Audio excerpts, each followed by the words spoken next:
Welcome to the Ari Hoffman Show on Talk Radio 570 KVI, your home for the politically homeless, streaming live at KVI.com and on the KVI app. If you want to be part of the most dangerous show on the airwaves, call or text the Warrior Injury Law Studio line at 206-421-5757. That's 206-421-5757. Coming up today, we will analyze all the tax hikes that Bob Ferguson just smacked us with. But before we get to any of that, time for your daily dose of adrenaline. You want me to stick this into my heart? Are you f***ing nuts? This news was breaking yesterday, but we have more information today. The U.S. Immigration and Customs Enforcement and other law enforcement agencies executed a federal search warrant on Tuesday, leading to the arrest of 17 people.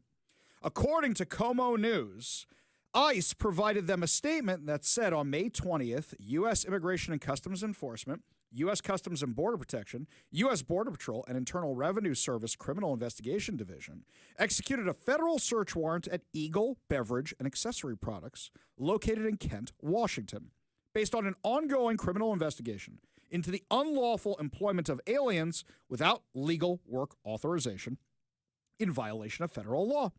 As a result of the operation, 17 aliens who had fraudulently represented their immigration status and submitted fraudulent documents and or information to seek employment were administratively arrested. ICE statement continued to note that their Homeland Security investigation looks into workplace violations and exploitation of workers. Now, I've had many arguments since Trump got into office about who gets deported, who doesn't get deported. Yesterday was no different.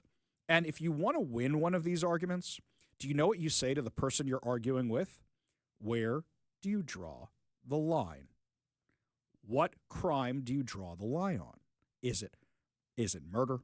Is it child molestation? Is it assault? Is it felonies versus misdemeanors? And then you say, once they finally give you a line, if they give you a line, which normally they won't, you go, okay, well, they already violated one law by coming to the country illegally. And then they start arguing, well, is that a crime? Well, yes, it's a crime. But here's something else. These guys already have at least two. They came to the country illegally, and they forged documents so that they could get these jobs. What else might they be doing that's illegal if they already have two strikes? Here's something else. For their benefit, an employer could be violating labor laws already by hiring illegal immigrants, but making them work longer hours, not giving them proper compensation, doing awful things to them on the job because they know they can't complain to anybody because they're worried about getting deported. So this is for their protection as well. And the fact that I have to explain this to people on the left is bonkers crazy. What is the narrative coming out of the left, the lamestream media? You get deported if you're a person of color. You get to stay if you're a white person. That just ain't the case. They don't want to look at how many refugees are still coming to the country, even after Donald Trump got into office. They don't want to look at the people from Canada who are getting deported, or the people from European countries who are on terror watch lists who are also getting deported. They ignore all of that. In fact, the narrative they're going with is insane. Let's take the Seattle Times. So on Monday, what was our top story? It was that an illegal immigrant who killed a Washington State trooper while driving drunk and high at 100 miles an hour and plowed into a Washington State trooper who was sitting on the side of the highway in a speed trap, instantly killing him. He had a 2-year-old daughter at home and a young wife.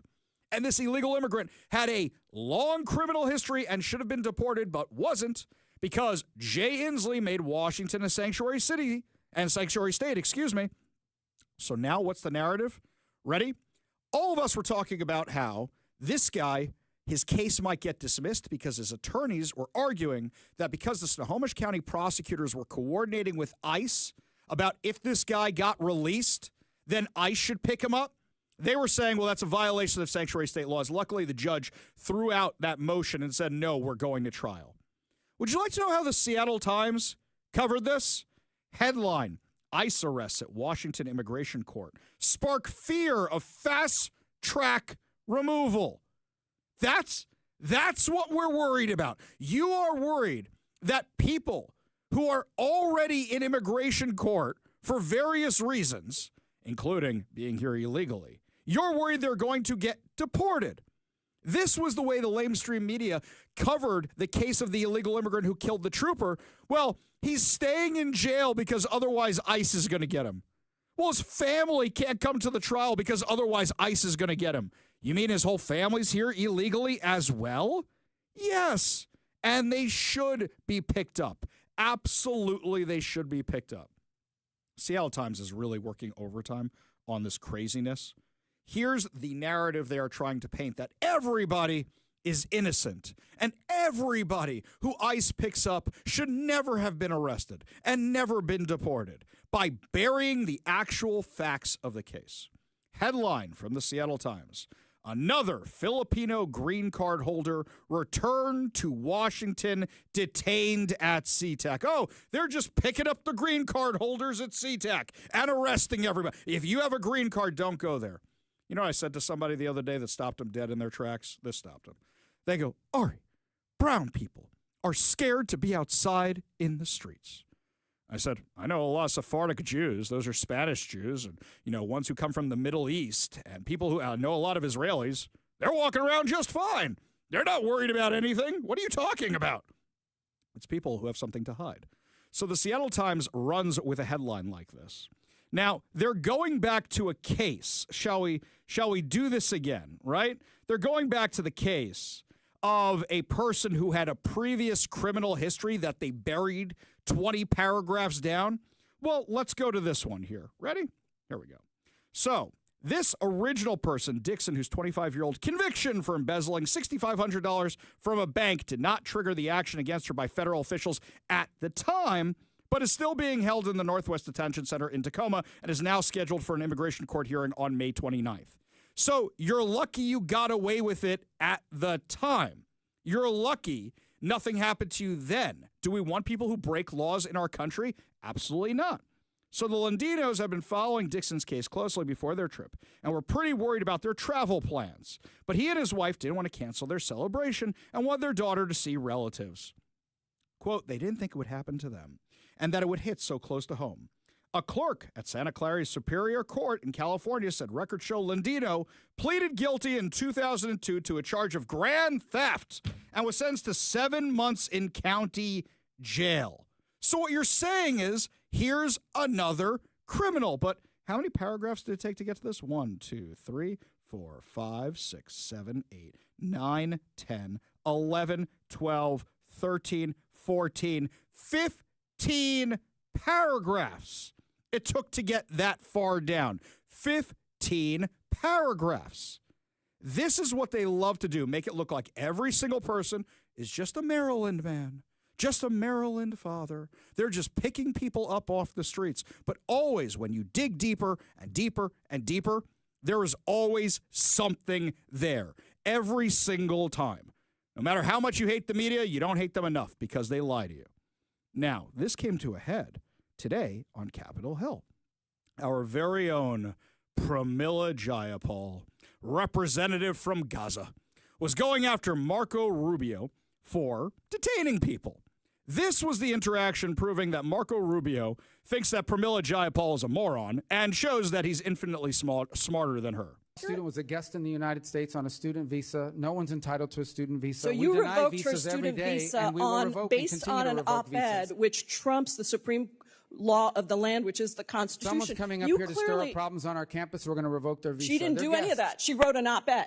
Well, she wrote an op-ed, and I'm talking to you about her particular case. Claims and your claims. Those are not the facts. You reclaiming my time. You revoked her student visa because proudly. she wrote an op-ed. And Would you revoke? We're going to do more.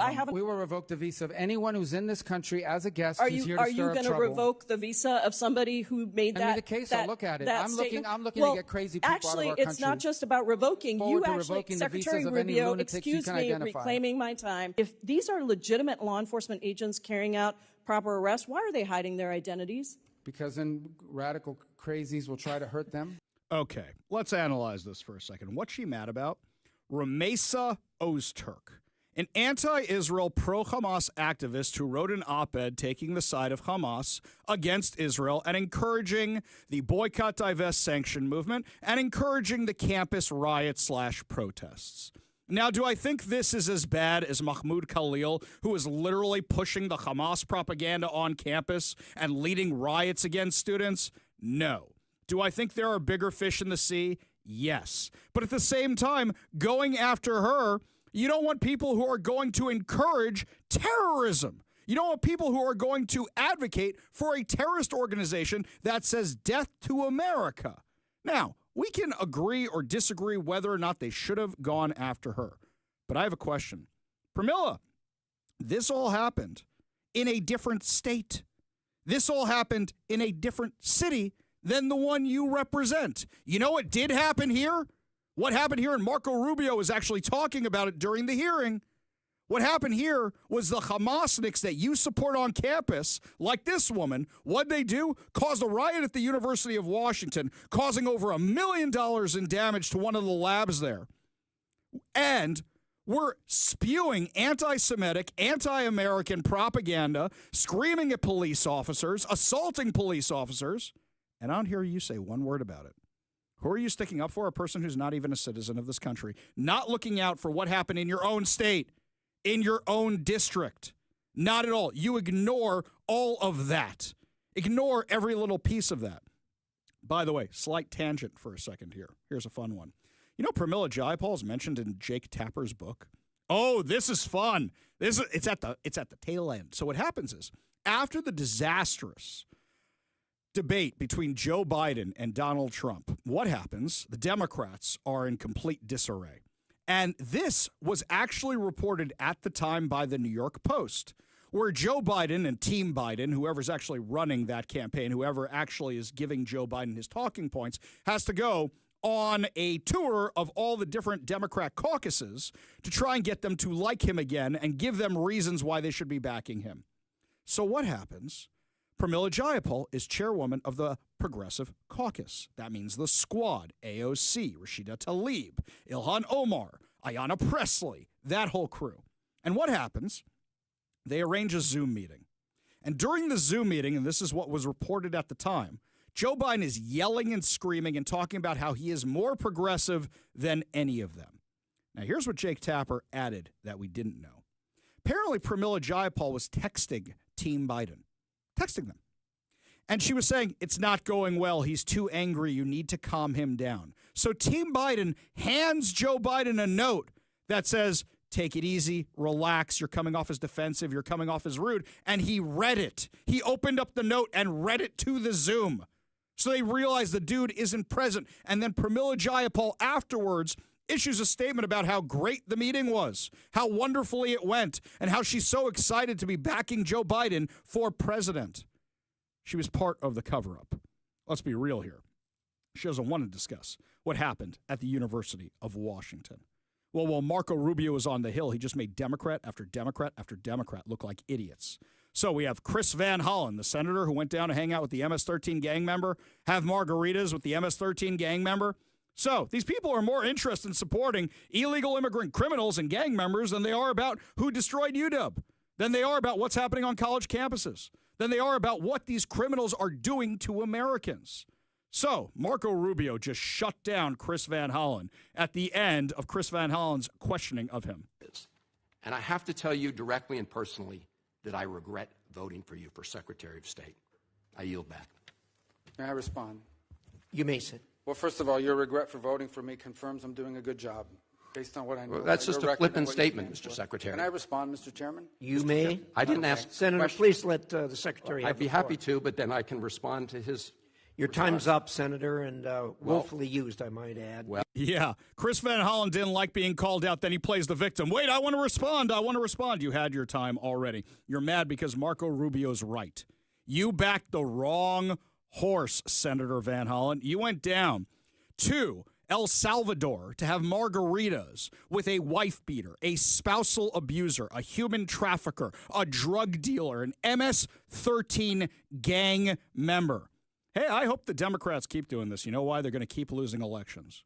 There is one honest man in the Democrat Party that we know about. and that's Senator John Fetterman. You know what he said yesterday? As we say all the time, as Mike likes to say, can't find a Fetterman, because he called it exactly the way it is. I've been very, very, very pro-immigration, but I early identified the serious problem about the border, the security.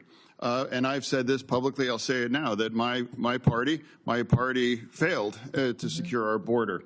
And we deserve to pay a political price for that. And I've been trying to find a way forward to move forward on those things. Yeah, they will pay a political price for that. They already did. This is an 80-20 issue. So anytime somebody says, oh, well, they're just rounding up black and brown people, it just ain't true. We're talking about a lot of illegal immigrants who are from other countries. A lot of people from other countries don't look at us, but they are purposely ignoring the people from Canada and the people from Europe that are also getting deported for terrorism and other crimes. Speaking of people who might be involved in working for enemy governments, Eric Swalwell decided to chime in on all this. You know, the guy who loves a certain gal named Fang Fang? The guy who is allegedly stupping a Chinese spy? Yes, please, tell us your thoughts on all this. In jail for an indefinite amount of time, we can't trust them, so we have to do our oversight duties, and she was in the right to go and do that. And I promise you there's going to be more unnoticed visits by my colleagues where they show up, and they better be let in. Wait a minute. What he's talking about is the congressmen and women from the Democrat Party who went to the ICE facility in New Jersey and then attacked ICE officers when we literally had Kristi Noem saying, you could have made an appointment with my office and I would have been more than happy to show you around, but you wanted the attention for the cameras. You wanted to fight with them, and you assaulted officers. So guess what? Laws are actually written that say you can't assault officers. So Eric Swalwell says the person who assaulted police officers was in the right? Well, just like Marco Rubio said to Senator Van Hollen, oh, if you think that, your priorities are really screwed up. So here's the thing. The ICE agents. Pramila Jayapal was talking about why are they wearing masks. You know who Pramila Jayapal didn't call out for wearing masks? The people on college campuses who are attacking Jews. The people on college campuses who are burning American flags. The people on college campuses who are holding janitors hostage. All those people wearing masks. She doesn't seem to have a problem with that. In fact, she has spoken at their rallies before here in Seattle. She was present at one of the rallies where they were going after a Tesla dealership. She was present at one where they were calling for the genocide of Jews.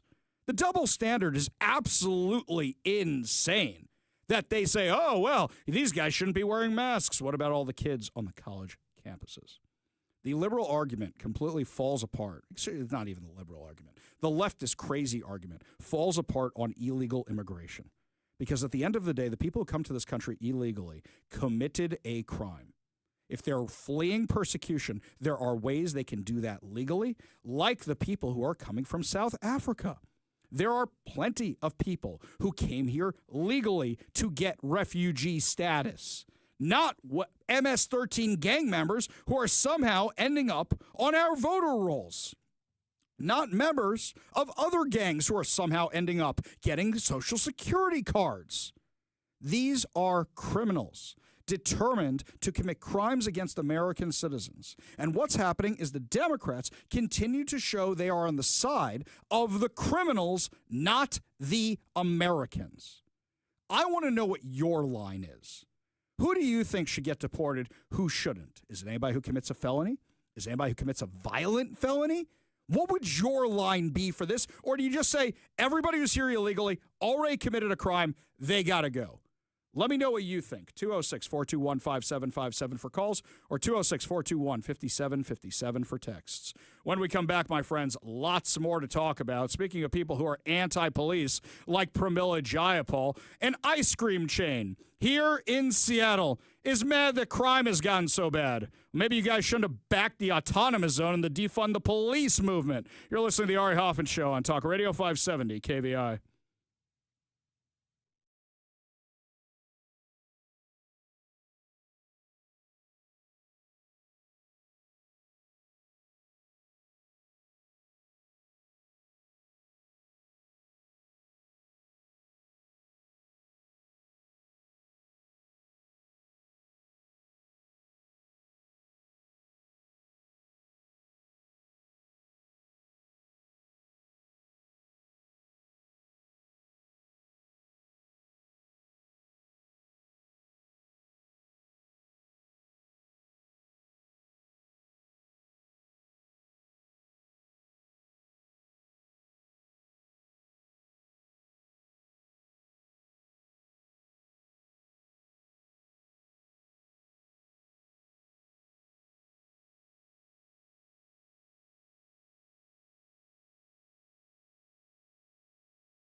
navigation centers, crisis centers, basically really clever names for saying homeless shelters, drug addiction treatment, and mental health services for the homeless, for the people out on the streets, which never actually get anybody out of homelessness and never actually get anybody off the drugs.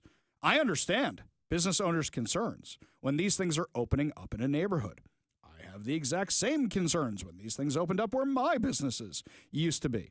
But if you were the one who was encouraging the defund the police movement and the autonomous zone, which was about defunding the police, the autonomous zone, which was about getting rid of police entirely, banning them from a 6-block radius of Seattle for a month where rapes, robberies, and murders went up 250%, if you were a person who supported all that, I don't feel so bad for you because you're one of the people who contributed to the decay. You are one of the people who contributed to the chaos. Molly Moon Natzel, she's the founder of Seattle's Molly Moon's Homemade Ice Cream, delivered a speech this week opposing King County's proposed crisis care center in Capitol Hill. But she previously backed the very things that destabilize the neighborhood. At a tense community meeting hosted at Seattle University, Neitzel joined other residents in blasting the county's plan to convert the Polyclinic building at 1145 Broadway into a 24/7 mental health and substance use crisis center. The site is one of 5 facilities funded by a $1.25 billion levy approved by voters in 2023. The first opened in Kirkland last year, and King County intends to open 3 more adult centers and 1 for youth by 2030. Though she acknowledges the need for such services, she argued Capitol Hill is the wrong location.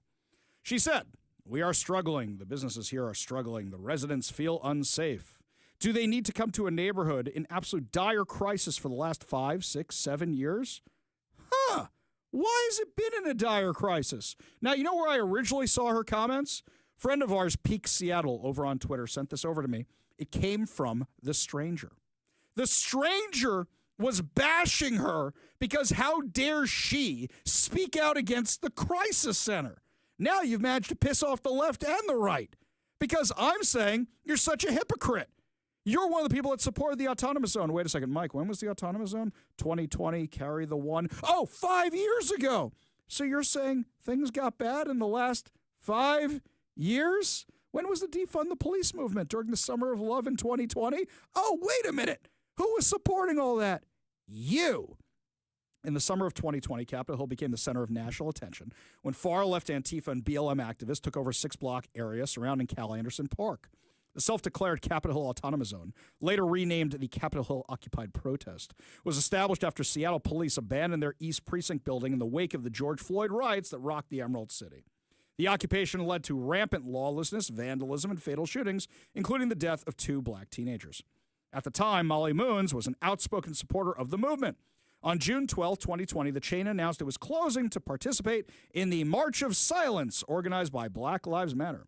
Just days later, the shop posted on social media that it would close early due to safety concerns before eventually putting up signs banning armed police officers from entering the store. Quote, "Police officers, Molly Moons is a gun-free zone. Please do not come inside if you are wearing a firearm."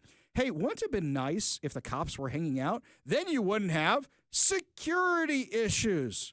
You know where they don't commit crimes? Donut shops. You know why? Because there's always cops there. Sorry, guys. I know you don't like when we make those jokes, but okay. She later told Fox 13, "I am anti the current police system. I think we need major reform." And she said the sign was intentionally targeted at law enforcement after the dismantling of the autonomous zone, claiming her employees felt intimidated by officers returning to the neighborhood. Then, do you remember this? I think we broke this story at the time. She sued the city for the autonomous zone after supporting it. That's right. She joined all the businesses because she said, "Oh, I might as well get some cash." She supported it. I hope that lawsuit got thrown out. So, this lawsuit, the irony was not lost on attendees at the meeting. Neitzel's claim that the Capitol Hill is in crisis and her warning that the crisis center would only deepen community suffering sharply contrasts with her past rhetoric and actions during the occupation. Many residents blame that period for setting Capitol Hill on a downward spiral of crime, instability, and economic distress. According to Seattle police data, Capitol Hill saw a 9% increase in crime during the first 4 months of 2025, bucking the citywide trend of declining crime. Businesses continue to struggle, and empty storefronts dot once thriving streets. Her warning that a mental health facility would attract more instability to an already fragile neighborhood may resonate with some, but her role in supporting and later profiting from both sides of the crisis has turned her into a symbol of what critics say is performative activism turned opportunism. As one Capitol Hill resident put it after the meeting, you can't burn down the house and then complain about the smoke, which is exactly what she did. Oh, I feel so bad for you. I'll tell you what. I don't just hope that this thing opens in your neighborhood. I hope they put it right next to your terrible ice cream store. In fact, I hope they put another one right next to your house. I really, really do. Just like I was hoping that the Seattle City Council, when they were passing all this insanity, like the Navigation Center, notice there's never any of this stuff there near their neighborhood. Right? I'm kind of happy I live near Bruce Harrell because then I don't get this stuff in my neighborhood, which is why they freaked out so badly when I threatened to tow RVs to their houses because they knew that they weren't mad that I was displacing the homeless. What were they mad about? That all of a sudden homeless people were going to be in their neighborhood. Let's take Lisa Herbold, former Seattle City Council member. What did she do when that RV showed up at her house? She immediately called the police chief. Didn't go out there right. Speed dial. Quick, arrest Ari Hoffman. Then, what did she do? She had them cited. And then when she found out, oh, wait a second, Ari had nothing to do with this. They're actual homeless people. I love you. I love you, and we want to make sure you're housed and fed and taken care of. And, oh, wait, there's a paper trail of what I did? But also, while I got you on the phone, still arrest Ari Hoffman, though. He's a menace. He's a criminal. You know what I loved about that, by the way? So everybody knew at the time I was the bouncy house tycoon, right? And they made fun of my trucks. The Stranger wrote articles about how I was like killing the environment with my trucks and stuff. Why would I need to rent a U-Haul to tow an RV? Why would I need to do that? I got my own trucks. Plus, you know me, Mike. If I had actually done it, here's what would have happened. I would have been like, hey, Zach, get in the back and get some video of me. Woo! Look at me. I'm towing the RV to Lisa Herbold's house. Who wants to meet us at Lisa Herbold's house? Woo! It's me. Mike's like shaking his head like, yes, that is exact. Mike's That's like, a great point. I never thought of that before, but you're absolutely right. It's all content, bro.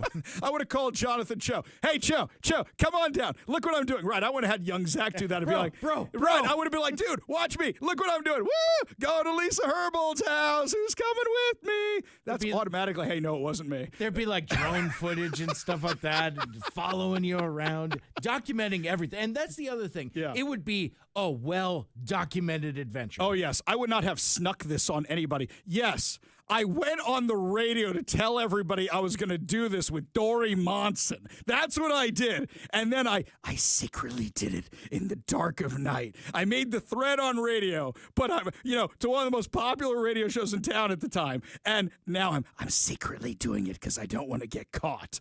My God. That story still cracks me up. Lots more to discuss as the show continues. When we come back, my friends, China says the Golden Dome is a threat.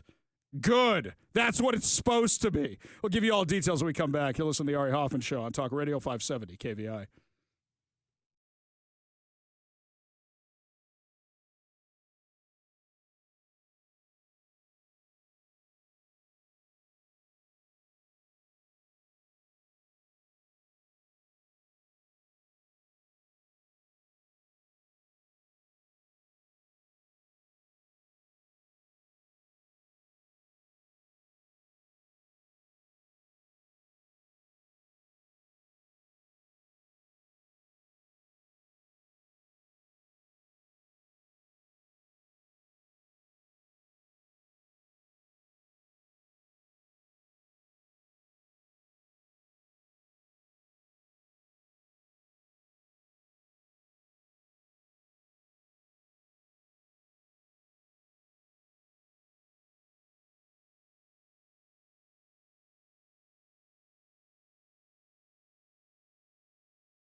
They were saying for a while President Donald Trump's polls were dropping, and they were.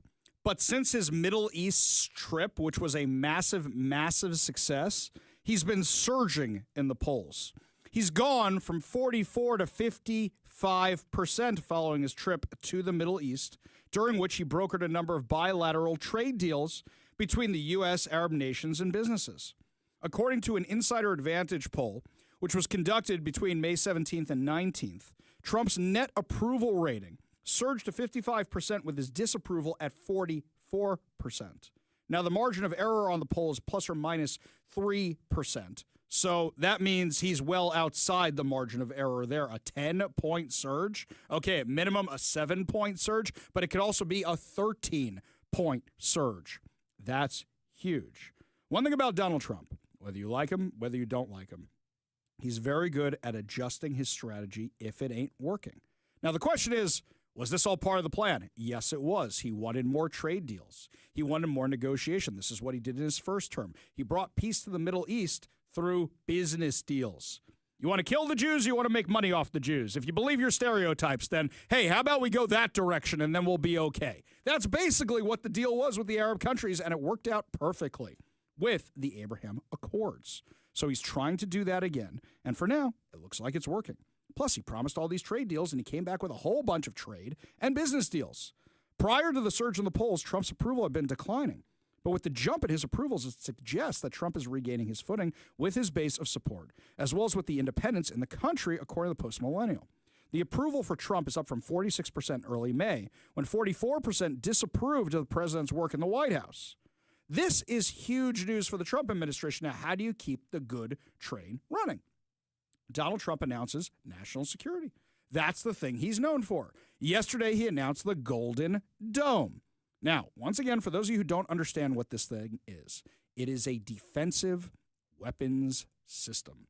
What that means is if somebody fires a ballistic missile at us, an intercontinental ballistic missile at us, a nuclear missile at us, if they fire a drone at us, guess what? We can protect the U.S. And I know people are saying, who would be dumb enough to do that? Well, who would be dumb enough to invade our country with millions of people? Who would be dumb enough to flood our country with fentanyl? Who would be dumb enough to attack our ships? Wait a minute. The Houthi rebels, for the last 2 years, have been attacking our ships in the Red Sea. You think there's any reason they can't come here? What if the socialists in Canada decide to make deals with China and China gets aggressive? Now we got a problem. Mexico has had no problem whatsoever letting drugs, letting cartels, letting illegal immigrants letting criminals flood our borders. I know you may not think missiles are the biggest threat, but can I take you back in time? Do you remember in 2012 the debate between Mitt Romney and Barack Obama? Do you remember Mitt Romney was asked what he thought the biggest geopolitical threat was? And he said Putin and Russia. And Barack Obama, the Democrats, and the media, everybody made fun of him. But Mitt Romney, he saw what was coming, and he was 100% right. Who's the biggest baddie? Not Hamas, according to the left, not Hezbollah, not any of those guys, nothing going on in the Middle East, not the cartels, none of that. Who's the biggest baddie? Not China, Russia, Putin. So it's really funny how that kind of turned around on its head. So the Golden Dome system, what it basically is it would be a series of satellites or drones that would shoot down missiles aimed at the U.S. Can anybody give me a legit reason why they don't think the U.S. should have a defensive weapons system? This isn't something to go attack other people. We know China has nuclear weapons. We know Russia has nuclear weapons. We know North Korea has nuclear weapons. Maybe we should do something about this? Well, China's mad. And if China's mad, that means you're on the right path. According to Fox News, China is concerned by President Donald Trump's proposal for a new U.S. missile defense system called the Golden Dome, which is designed to protect against adversarial attacks on America. Golden Dome has a strong offensive nature and violates the principle of peaceful use in outer space treaty, said the Chinese foreign minister on Wednesday. The project will heighten the risk of turning space into a war zone and creating a space arms race and shake the international security and arms control system. We urge the U.S. to give up developing and deploying global anti-missile system. Why would you want us to not develop the anti-missile system? It's not a weapon to attack you. why don't you want us developing the anti-missile system? Now, for those of you out there that say escalation, guess what? That's never going to stop. We build a missile defense system. They build a better missile. Then we build a bigger defense missile. You know what? We're not using bows and arrows anymore, guys. That's going to happen anyway. We like toys. We like things that go boom. We're not going to stop with that. But if you're mad that we're developing a defensive system, the only reason you would be mad about that is because you want to go on the offensive. When we come back, my friends, speaking of offensive, a whole bunch of people on the left are really mad about what Donald Trump did in the White House today to the South African delegation. Meanwhile, I'm cracking up about it. We've got some of the ultimate Donald Trump moves and quotes for you when we come back. You're listening to the Ari Hoffman Show on Talk Radio 570 KVI.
There is this perception that it's all sunshine, ice cream, and rainbows in South Africa ever since the end of apartheid. Nelson Mandela gets out of jail, becomes president, and all we do is play rugby with Matt Damon. That's what they made a movie, right? It's all anti-racist over there. Yeah, no, that's not what happened. You think a whole bunch of people just all of a sudden said, yeah, you know what, we're going to get over the whole apartheid thing real fast? No, the pendulum swung in the other direction. And now it appears that the white population is being targeted by the black population. So today, President Donald Trump hosted South African president in the Oval Office, during which Trump confronted the South African leader about the violent persecution being faced by white residents of the country. Now, this comes as the U.S. has accepted Afrikaner refugees who are the white people who are fleeing persecution. The left's head is exploding because for them, they can't say, wait, hang on. They're targeting white people and that's also racist? No, can't be. Donald Trump did something fascinating, though. He was calling out the president, the South African president, for this. And then he played a montage, true Ari Hoffman show style, played a montage of all these leaders, all these members of the government in South Africa calling for the deaths of the white people. Give a listen to what happened. There's nothing this parliament can do. With or without you, people are going to occupy land. We require no permission from you, from the president, from no one. We don't care. We can do whatever you want. So let me set the stage for you. Trump tells them to turn down the lights. Trump starts telling them to turn down the lights. And there's like 50 people in the Oval Office, including Elon Musk, who don't forget where he's from, by the way. There's a whole bunch of people in there as this is going on. And he plays this montage of what's happening. The killing is part of a revolutionary act. So to kill no one. Kill the poor, the farmer. They're chanting for the deaths of the Boers, which are the whites. That's what's going on in the Oval Office. He's showing this on a video. And the South African president doesn't know what to say. Now, if it wasn't happening, you know what he would say? That's not true. That's fabricated. He didn't do that. He turned to the people he brought with him, which are retired golfers, by the way. Brings these guys with him. So brings this guy with, his name is actually golfer Retief Goosen. Brings him with him. These are the white people who came with him.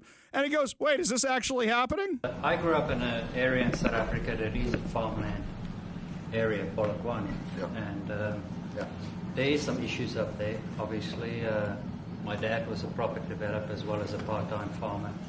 And yeah, some of these buddy farmers got killed. The farm is still going. My brothers run it, but it's a constant battle with farms trying to burn the farms down to chase you away. So it is a concern to try and make a living as a farmer. And at the end, without farmers, there's no food on the plate. So golfer Retief Goosen, that's the guy's name, made the joke about golf, didn't land well. But anyway, that's his name, and he's telling exactly what's happening. And that's the guy the South African president brought with him. That's the guy who was supposed to be there backing up the South African president on trade or anything else they're discussing. And they turn to him and he goes, yes, this is what's happening. Now, the media loses their minds because they can't believe that whites are being discriminated against anywhere else in the world. Absolutely lose it. So NBC decides to carry the water for everybody and try and change topics from what Donald Trump just did. Called the guy out to his face for what's happening in his country and why we have to accept refugees. Mr. President, the Pentagon announced it would be accepting a Qatari jet to be used as Air Force One. What are you talking about? What are you talking about? You know, you got to get out of here. What does this have to do with the Qatari jet? They're giving the United States Air Force a jet, okay? And it's a great thing. We're talking about a lot of other things. It's NBC trying to get off the subject of what you just saw. You are a real, you're a terrible reporter. Number one, you don't have what it takes to be a reporter. You're not smart enough. But for you to go into a subject about a jet that was given to the United States Air Force, which is a very nice thing. They also gave $5.1 trillion worth of investment in addition to the jet. Go back. You ought to go back to your studio at NBC because Brian Roberts and the people that run that place, they ought to be investigated. They are so terrible the way you run that network, and you're a disgrace. No more questions from you. Go ahead. Now, here's the funny thing. I want to go back to the beginning of that clip for a second. This reporter tries to change the topic so suddenly the South African president didn't even get a chance to respond to what was on the screen. Listen to him say, wait, I want to respond to what you just saw. Mr. President, the Pentagon announced that it would be accepting a Qatari jet to be used as Air Force One. What are you talking about? What are you talking about? You know, I want to respond. You hear him saying that in the background. That's how desperate the NBC guy was not to talk about this. CNN, though. Oh, CNN, the spin they put on what you just saw. Where, oh my God, there are white people being discriminated against in this world? Cyril Ramaphosa brought his best diplomatic self to this meeting, but nothing could have prepared him for this multimedia ambush that President Trump laid out with video, with printed out news stories. This was a laundry list of debunked conspiracy theories. Some South Africans are telling me this is AfriForum propaganda. AfriForum is a white Afrikaner lobby group that's considered a white nationalist organization by the Southern Poverty Law Center. Everything, almost everything that... Oh, stop. The Southern Poverty Law Center? Flat out propaganda. We know what those guys are. So why are the refugees coming? If things are so hunky-dory, why are the refugees coming? The media was trying to carry the water for the violence that's going on in South Africa. You want to debate if it's a genocide or not? Scott Jennings over on CNN put it very, very clearly. How many people do you call it before it becomes a genocide? How many people do you need to reach until it becomes a genocide? How many people need to die? Are they wiping out people because of the color of their skin? Because it's different than theirs? Are they trying to eradicate a certain race? How many people is it until you call it a genocide? What's happening in South Africa, the media doesn't want to talk about because it shatters their narrative, whether it's a genocide or it's people stealing land or whatever the case may be of what's happening in South Africa. The media doesn't even want you talking about it. No matter how much you hate the media, you don't hate them enough. When we come back, my friends, your calls, your texts. Plus, we will get into all the awful taxes. We'll get into the awful taxes that Bob Ferguson just laid on all of us when he caved to the Democrats and made almost no cuts to our massive budget. You're listening to the Ari Hoffman Show on Talk Radio 570 KVI.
Welcome to the Ari Hoffman Show on Talk Radio 570 KVI, your home for the politically homeless, streaming live at KVI.com and on the KVI app. If you want to be part of the most dangerous show on the airwaves, call or text the Warrior Injury Law Studio line at 206-421-5757. That's 206-421-5757.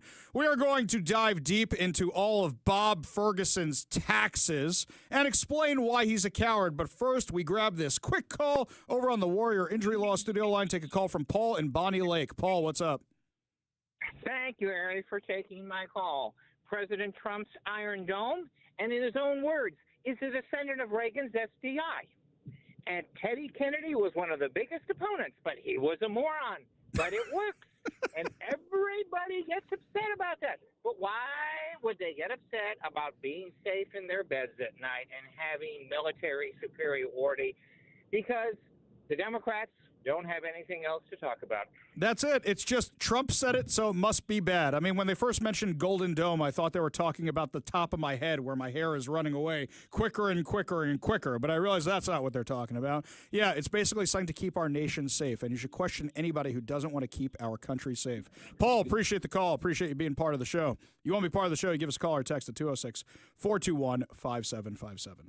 Yesterday, Governor Bob Ferguson signed the biggest tax increase in Washington state history. And he did it because he's an ideologue, and he did it because he's a coward. Why do I say because he's a coward? He was trying to play this game of he's standing up to everybody, and he's standing up to the Democrats, and he's working with Republicans. But what happened? Let's go back in time for a minute. Bob Ferguson gives his, first he's campaigning. He's campaigning as a moderate, and all of us go, well, we said a word I can't say on air. It has the initials BS. Shall we just say that? And then what happens is he gives a speech, which seems very bipartisan, talking about how Washington's unaffordable, talking about bureaucracy, calling out specific Republicans about how excited he was to work with them. Right there, he may have been sincere, saying, I want higher office. And I'm not going to get higher office in a country that's moving to the right if I veer or stay on the radical left. But what happened is the Democrats immediately came gunning for Turd Ferguson. They immediately want to flush that turd. And what did they do? They started having scandal after scandal after scandal inside his office. As a, you want a little taste? We'll make this worse for you.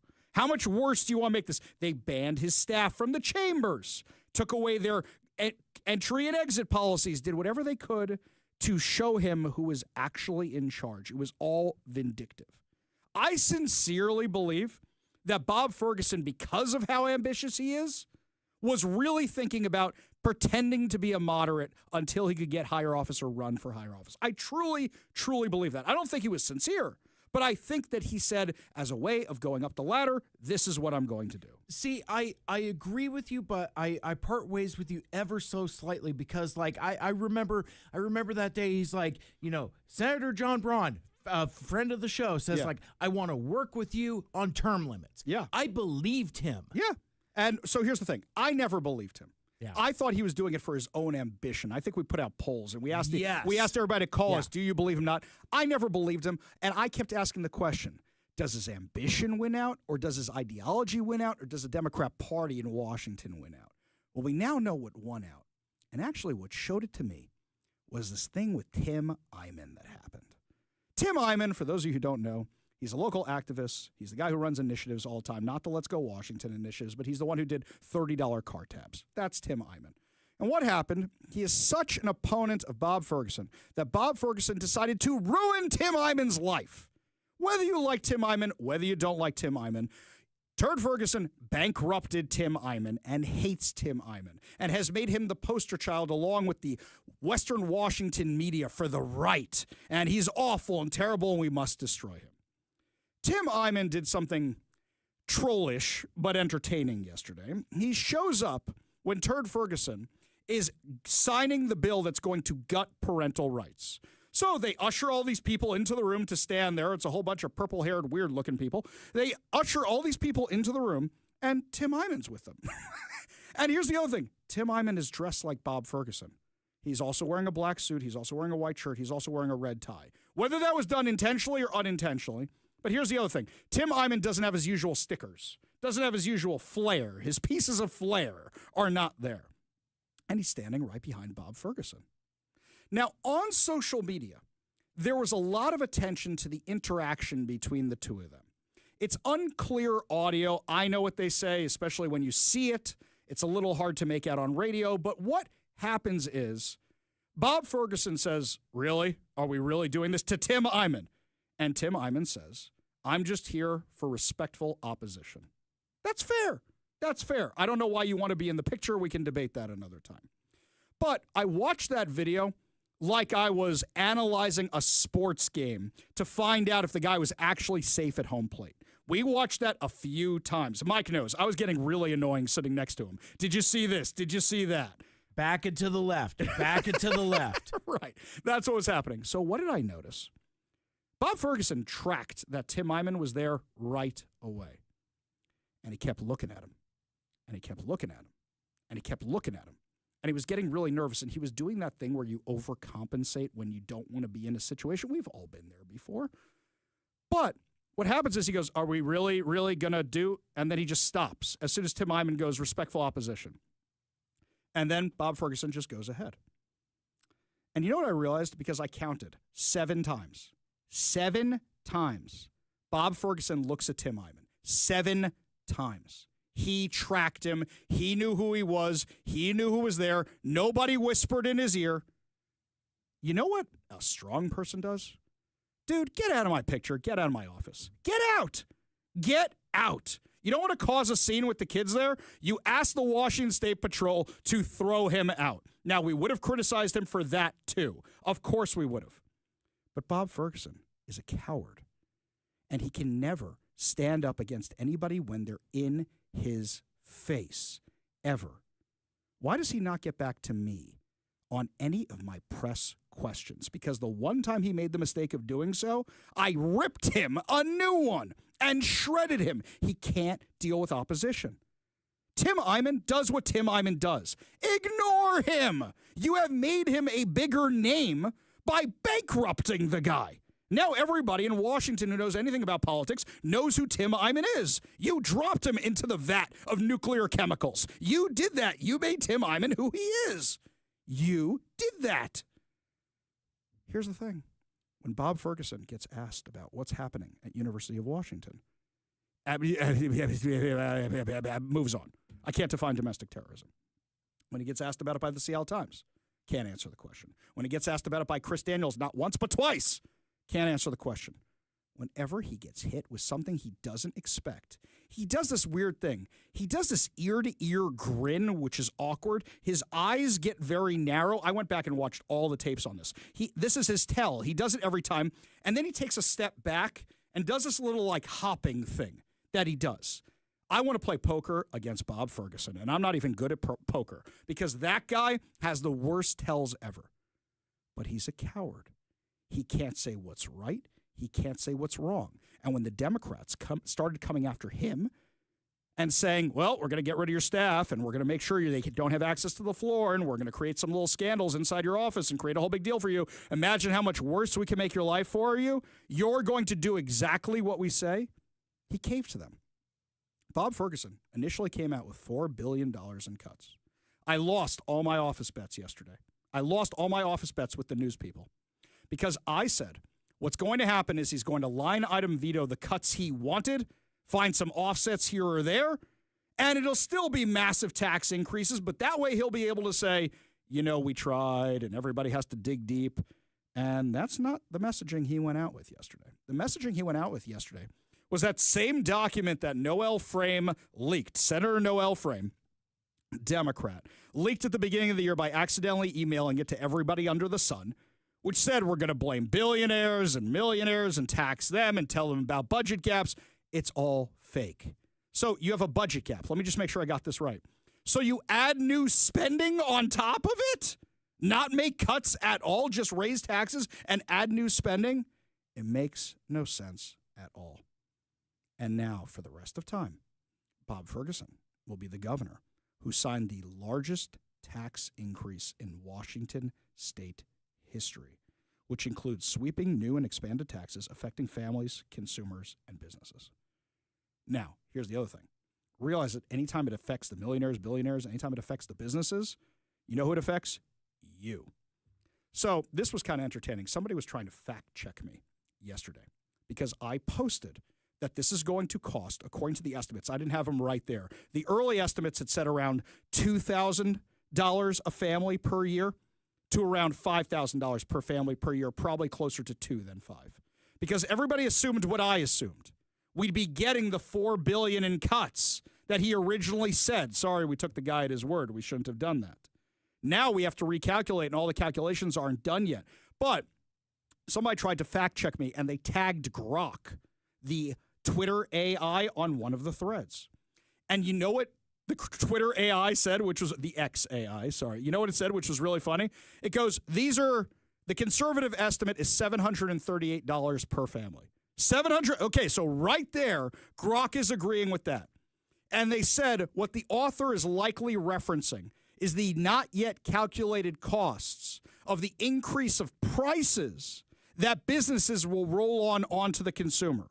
That gas prices will go up because it expands over time and goes up with inflation. And it listed all the things we know are going to affect people. So watch, they're going to say, oh, no, conservatives, they're overestimating this. They're trying to create panic. Remember, they said the exact same thing?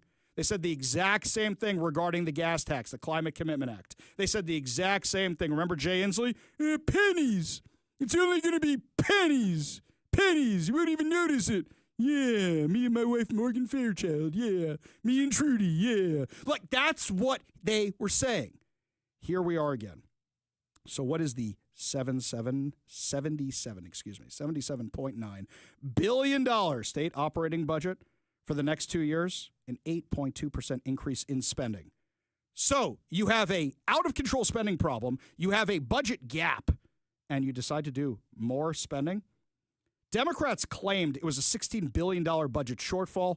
At maximum, it was $7 billion. Republicans managed to come up with a budget that didn't cut any of the entitlement programs, that actually made normal cuts, and didn't raise taxes. But no. It includes significant tax hikes, increases to the sales tax, property tax, gas tax, business and occupation tax, alongside fees on services ranging from childcare to fishing licenses. Wait a minute. I thought childcare wasn't affordable. Oh, that's okay. They're about to make it more unaffordable. So he had literally said,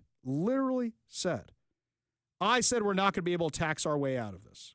It became equally clear on the process that we're not going to cut our way out of it. You didn't even cut anything. Would you like to know how much he didn't cut? It's not $4 billion, $25 million out of a $77.8 billion budget.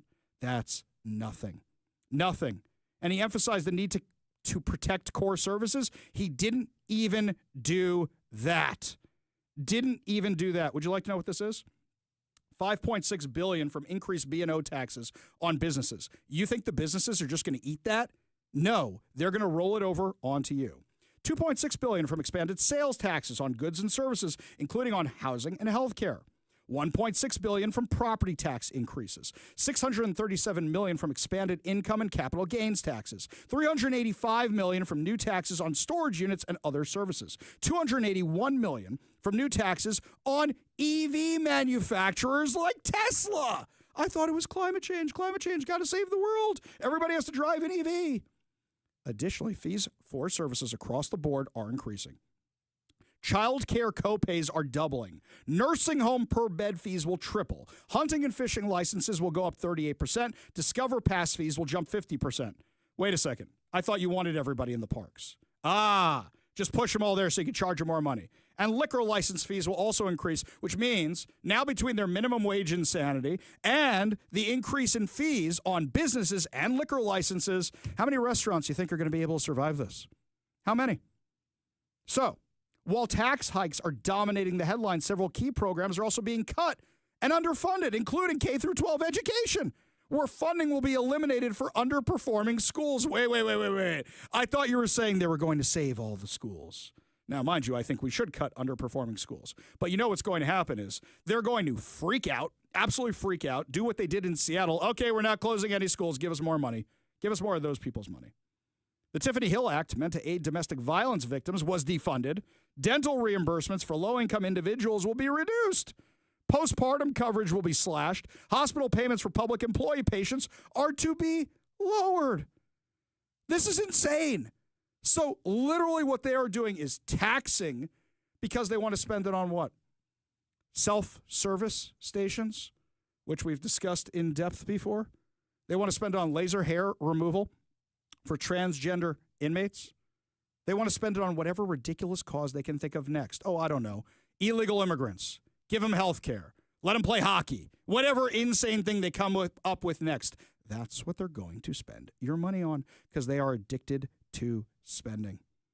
Addicted to it. This is insane. And you're about to pay for it. In a state where the Democrats claim they're all about affordability. The next time any one of them claims it's too unaffordable to live here, you say, yeah, because of you. You know, Bob Ferguson basically just killed his ambitions of ever going up in office, ever going anywhere. And you know what? He may be fine for that. He may say, I'll be governor of Washington till I die because the D's here will keep electing him time and time and time again. They will do that. The thing you have to do is get in his face and remind him of what they did. So, Bob Ferguson's office number is 360-902-4111. That's 360-902-4111. Don't threaten his life, please. Otherwise, they're going to blame me for that. But call his office and tell them, the nice person who answers the phone, how mad you are. Tell them. Yesterday, they shut down the phone lines. I think they were so overloaded from the phone calls. They shut down the phone lines. We had our text line blowing up saying, I can't get through. Nobody's answering. It says it's disconnected, whatever the case may be. I checked before we went on air today. Mike made sure that I checked. Made sure. And it's on today. You should give him a call and tell him exactly what you think. Not only are they taxing us into oblivion, taking away parental rights, they're doing that too. Coming after our guns. How many other things? Doing as much as they can to favor the criminals, to favor the illegal immigrants, and not help you out. Letting unions get unemployment for going on strike. As soon as this thing goes into effect, every single teachers union is going to go on strike. Every single private sector union is going to go on strike immediately, and we are going to bankrupt the unemployment department. You know, these guys have strike funds. Their union dues go to strike funds. They don't need our money. And here's something else.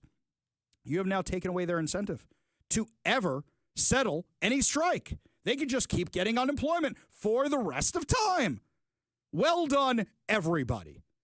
This is the most radical legislative session that Washington State has ever seen. And you know what's going to happen next? Here's what's going to happen. What's going to happen is the next legislative session. They're going to say, the Democrats are going to say, Washington is too unaffordable. Too unaffordable. Never mind that. We did it. Too unaffordable. So we need a state income tax, implying that they'll cut all the other taxes that are, quote unquote, regressive. Have you ever heard of them taking away a tax? Oh, by the way, let's not forget, just a few years ago, we had a budget surplus, but they managed to spend it into oblivion.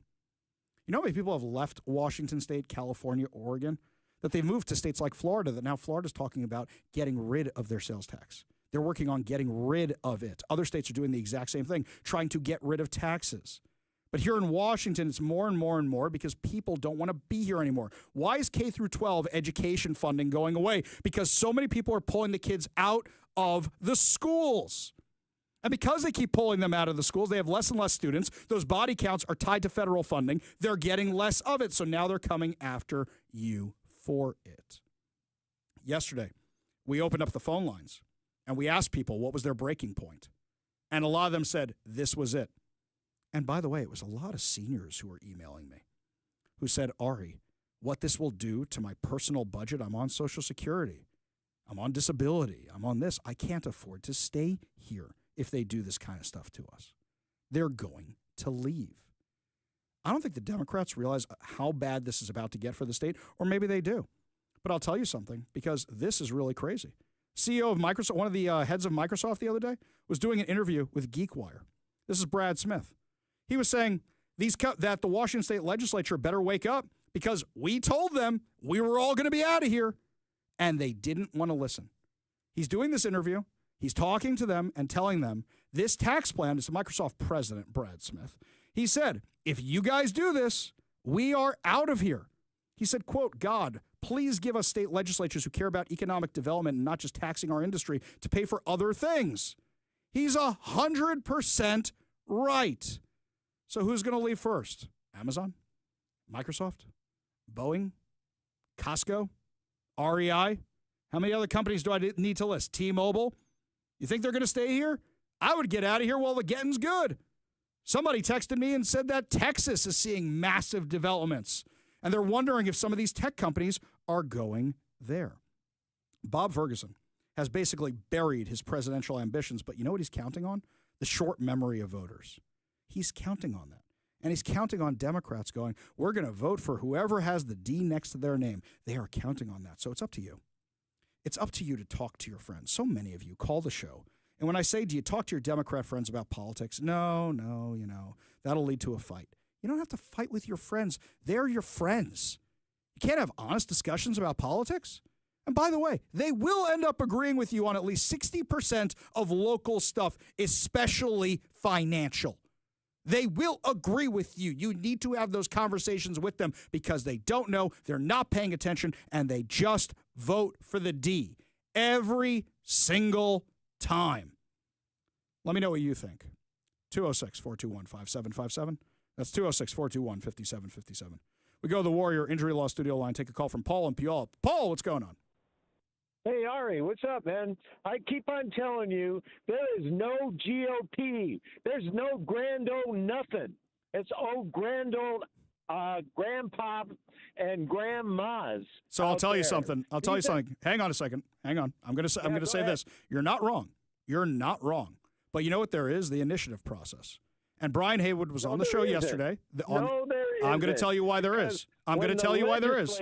Paul, hang on a second. The legislature gets Paul, together, go, Paul, okay, go ahead. I know you're mad. I know you're mad, okay? Here's the thing, and this is what you need to understand. They can dismiss 500,000 of us. They can, like they did last time. They can dismiss 500,000 of us. They can. But the reason they did it at the legislature is because they said we can always adjust it later. If we keep coming back at them again and again and again, they didn't want it on the ballot because they were afraid they were going to lose elections. That's what they are worried about.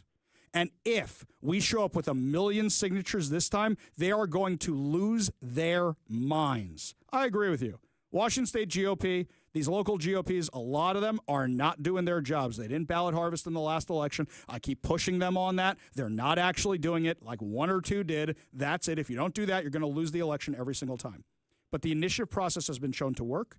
And if I'm not mistaken, the numbers last time were 60-40%, Democrats versus Republicans supporting these things. That's how you get the moderates. That's how you get the center. Appreciate the call. Appreciate you being part of the show. You want to be part of the show, you give us a call or a text at 206-421-5757. That's 206-421-5757. When we come back, more of your calls, more of your texts. Plus, Hamas has violated another ceasefire, which shouldn't surprise everybody. Oh, you mean right after the aid started showing up? Yeah, that worked out real well. We'll give you all the details when we come back. You're listening to the Ari Hoffman Show on Talk Radio 570 KVI.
Welcome back to the Ari Hoffman Show. Just a reminder, coming up at 5:45, your chance to win fantabulous prizes, including a $50 Daniel's Broiler gift card. And guess what else?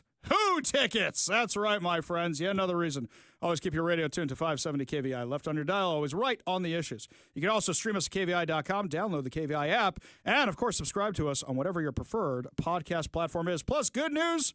I know the video stream crashed yesterday, but we are up and running today over at Facebook, Rumble, X, and over on the Tube of Views. That's right, my friends. We go to the Warrior Injury Law Studio line. Take a call from Anna and Graham. Anna, what's going on? Hey, Ari. Question for you. I am in a conversation right now, and this person believes that the property taxes were not included in that tax bill that Bob Ferguson signed yesterday. But I could have sworn I saw something where local cities can raise their property taxes. Yes. So let me explain. It's not the state that is taxing the property stuff. They're taxing everything else under the sun. But what they did is they gave the ability for local jurisdictions to raise their property taxes past the lid that was imposed. And in fact, Anna, you reminded me of something. The 253 texted us during the commercial break and said, Ari, do you have an article that lists all the tax increases you just explained? As a matter of fact, I do. I wrote one for the Post Millennial last night. So if you text the word article, ARTICLE, to 206-421-5757. That's 206-421-5757. During the breaks of today's show, I will send you that very same article that outlines all the tax increases. And in fact, I'm not even sure I included all of them, but I think I got most of them in what I was reading last night. So they're all right there. So Anna, if you want, you text the show and I'll make sure to send it over to you, okay? Perfect. Thank you. I knew I saw something last night and I couldn't really find anything going into it, but thank you. No problem. While I got you, I hear the little gal in the back of the car there. Are they going to public or private school next year? Oh no, my kids are staying in private. There's no way. There's absolutely no way they're going to public at all whatsoever. Yeah, after all that insanity and what we know is going on and what the Democrats wanted to do by gutting parental rights, we definitely know that. Anna, appreciate the call. You take care of those kids, all right now? Thank you. You as well. All right, you take care now. You want to be part of the show, you give us a call or a text at 206-421-5757. That's 206-421-5757. Because, guys, look, we know what they want to do with the kids. Here is the Senate Majority Leader for the Democrats, Jamie Peterson. He said this at the beginning of the session. Young women have, if they're old enough to get pregnant, they're old enough to make their own decisions about what happens with their bodies, okay? And parents do not have the right to change that or make a different decision or be notified in advance. Parents don't have the right. You know what? I'm not going to wait for the GOP. I'm going to make a commercial out of that. I got some time at night when I'm up at 3 in the morning. I'm going to make a commercial out of that, and we're going to run it from now till Election Day. Or should we use the one of Chris Rakedahl instead? Next, we got an order recently that said they're going to take federal dollars. The U.S. Department of Education will withhold federal funds from our state if we don't eliminate and wipe out all things diversity, equity, and inclusion. Again, I don't know how these three powerful words that have long been the history of our teaching, our education system, our civil rights laws, the way we conduct ourselves, most of us, if you really look into the mirror, would say diversity is a good thing. Equity is an important way we live our lives to create more opportunity, and inclusion is where it starts. You got to give people an opportunity to be at the table. So our laws in this state, both federal law, state law, as well as some of the interpretation of that law through the courts, makes it really clear that both public and private sector organizations can lean into DEI. There are laws that lean into racism. That's right, my friends. That's what he wants you to do. We'll just clip all these and just keep running them. Run them wall to wall until the next election. We go to the Warrior Injury Law Studio line. Take a call from Terry in Parkland. Terry, what's going on? Hey, Ari. I just want to talk about the Hamas deal. Why did not Israel just go in and take care of Hamas from the get-go? You know these people, you can't negotiate with terrorists. Never. I agree with you. Never. Yeah, Terry, I completely agree with you. Here's the problem. There's a couple problems. Problem number one is the hostages, because Israelis, Jews, we really value human life. And we know the Hamasniks don't. We don't want to accidentally kill our own hostages, so we don't want to go in there and flatten the place and then kill them. But at this point right now, Israel has political problems because people are saying you've lost so many soldiers. At what point do you say enough is enough? But here's the other thing. So the international community has been putting pressure on Israel to let aid back in, to resupply Hamas because they're the government in Gaza. Give them more aid, give them more aid. Well, what happened is Israel said no, and Hamas said, we want a ceasefire, we want a ceasefire. And Israel said, okay, let's talk. And they started talking. And then as soon as the international community forced Israel's hand to send aid in, all of a sudden Hamas goes, we reject the ceasefire. Again and again and again. So the second you gave them what they wanted because they know how to work international pressure, you mean they walked away from the negotiating table? Let's remember, none of this would have happened if Hamas had not invaded Israel on October 7th. Do appreciate the call. Do appreciate you being part of the show, Terry. You want to be part of the show, you give us a call or text at 206-421-5757. Got about a minute left in the segment. We go to Susan in Pierce County. Susan, make it quick. What's up? Well, I don't have all the information from your article because I'm driving. I will read it. But our property taxes in Pierce County went up 20% this last year. Okay, So I haven't looked at Pierce County, but definitely text me for that article or email me for the article at arikvi.com. I'll make sure to send it on over to you, and then send me the thing on Pierce County so I can look into it, okay? Yeah, I didn't understand the 1% ceiling when they raised ours 20% in 1 year. Send it on over to me so I can check it out for you, okay? All right. Okay. Good deal, Susan. When we come back, my friends, switching gears to what's going on nationally, the big, beautiful bill. Is it going to pass? Is it not going to pass? We got a friend from the RNC stopping by to give us all the details, plus what's in it. You're listening to the Ari Hoffman Show on Talk Radio 570 KVI.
Well, my friends, we've been spending so much time discussing what's happening here in Washington state, how the Democrats have passed the largest tax increase in Washington state history.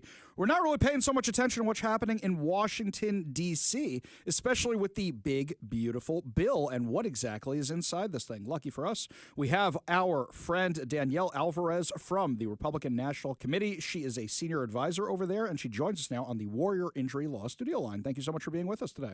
It's so great to be with you. And just as Democrats are trying to pass the largest tax hike in Washington state, Democrats in our nation's capital are trying to do the same. Yeah, it seems like that's exactly what they want. Now, the Democrats in Washington, D.C. seem to want tax cuts to expire, so that way it's a huge increase, whereas here they're layering them on top of us.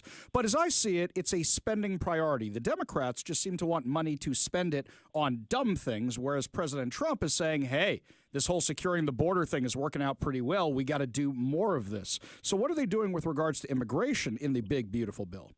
Well, that's exactly what President Trump wants. And he used three key words as he walked the halls of Congress yesterday to help secure votes for his big, beautiful bill. He said he wants to cut waste, fraud, and abuse. And specifically, what we want to do is exactly what the president promised throughout the campaign trail. He wants to make sure that we secure the largest tax cut in American history by making permanent the tax cuts from his first administration. We heard this the entire campaign. No tax on tips, overtime, or Social Security.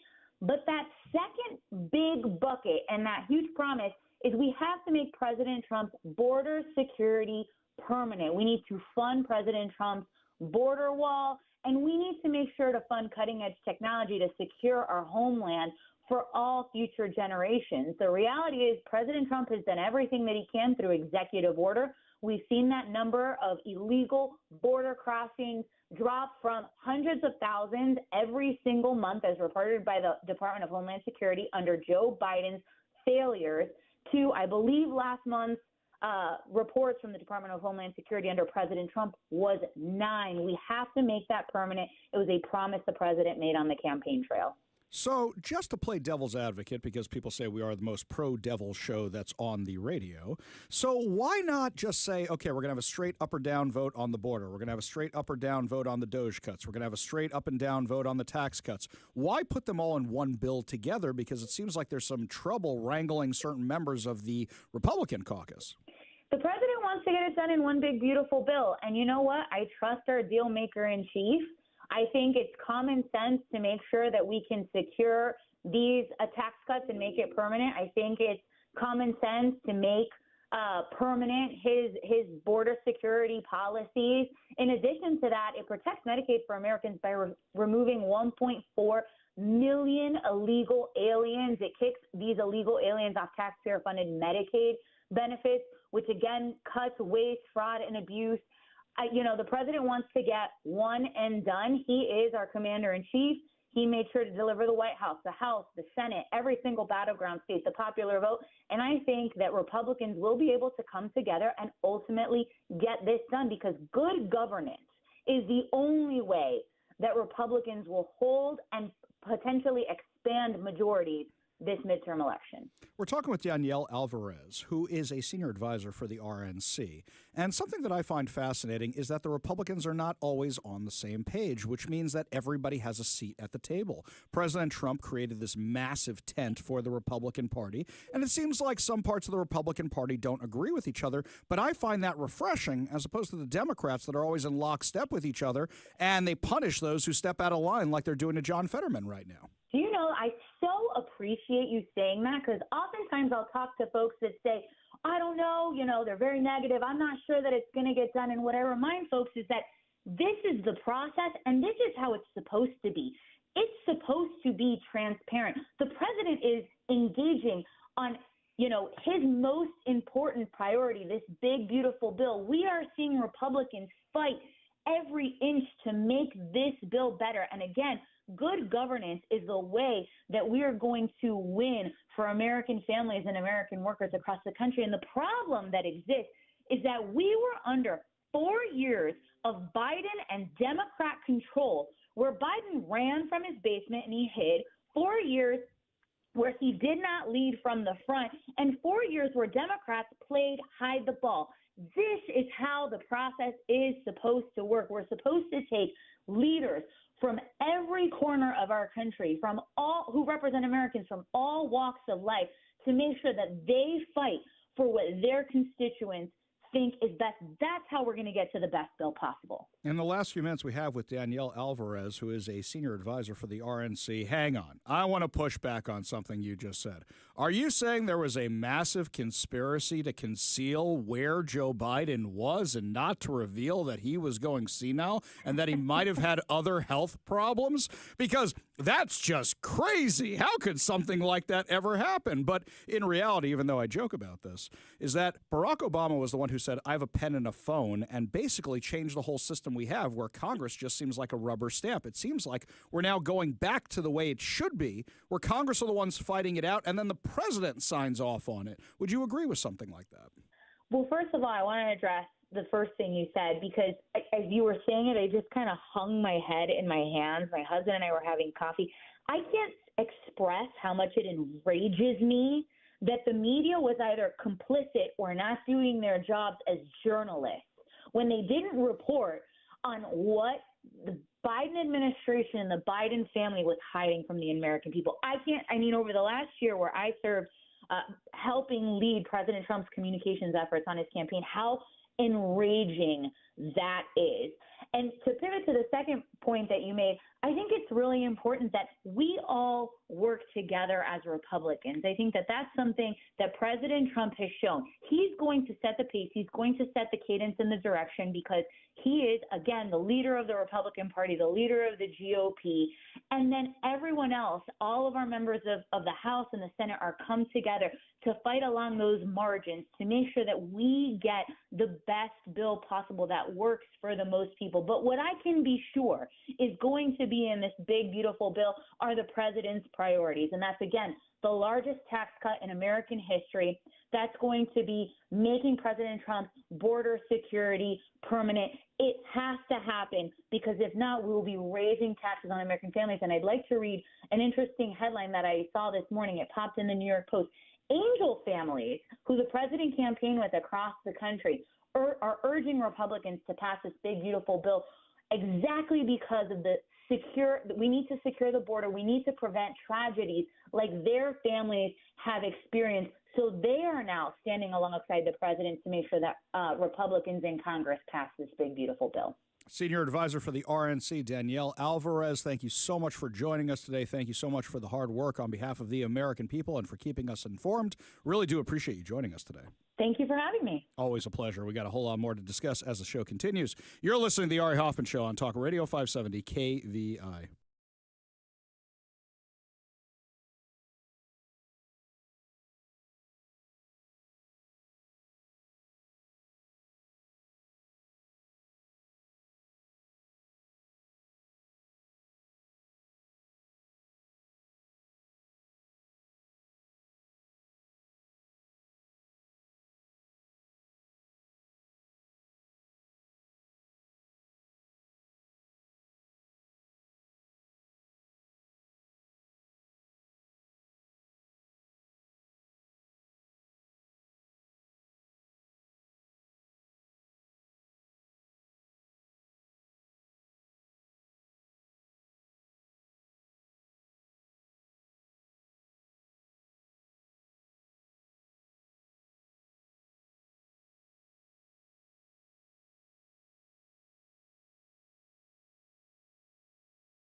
Welcome back to the Ari Hoffman Show. So the fight over PBS and NPR being defunded had something absolutely fascinating happen.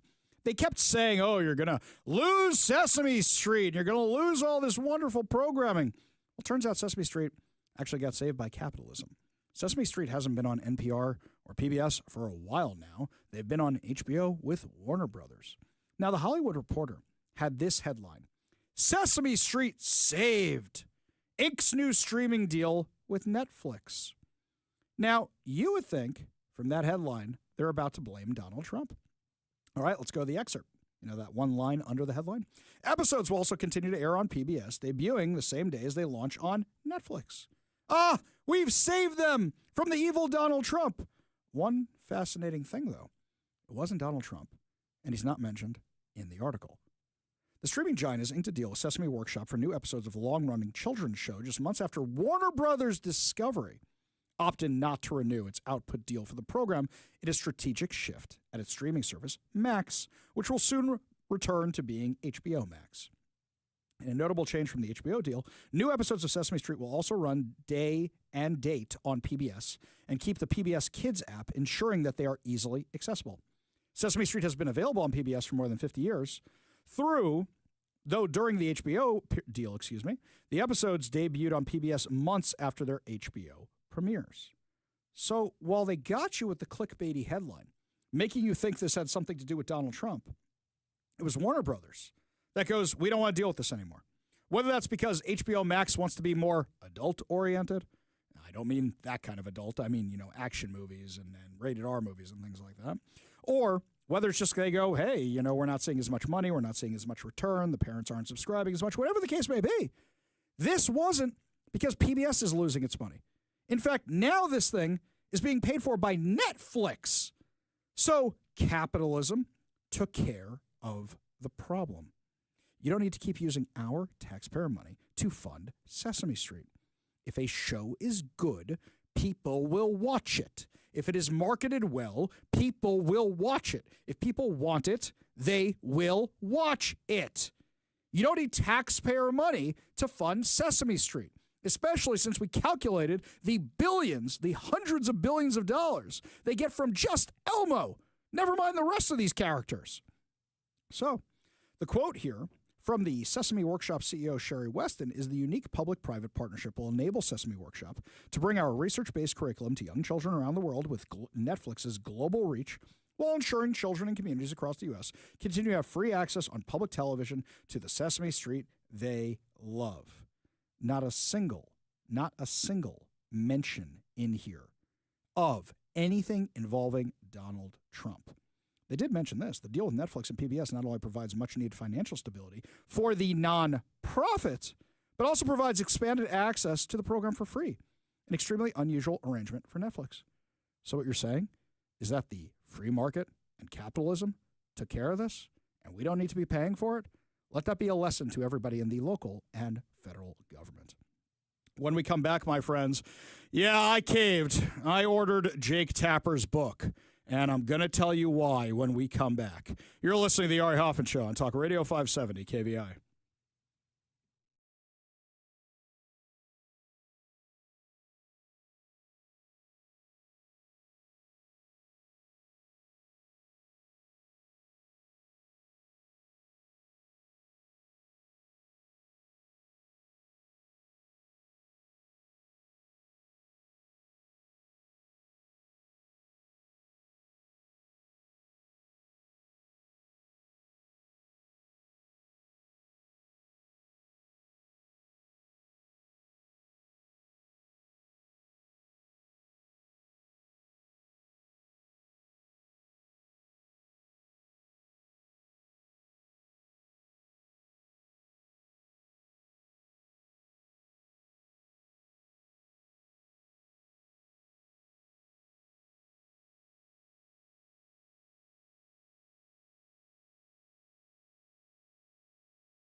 Welcome to the Ari Hoffman Show's final hour free for all. Your calls, your texts, your thoughts, your stories. Give us a call or a text on the Warrior Injury Law Studio line at 206-421-5757. That's 206-421-5757. Coming up at 5:45, your chance to win fantabulous prizes, including a $50 Daniel's Broiler gift card and 2 tickets to see The Who at Climate Pledge Arena. But before we get to any of that, we touched on this story at the beginning of the show, but I've got more information now for you.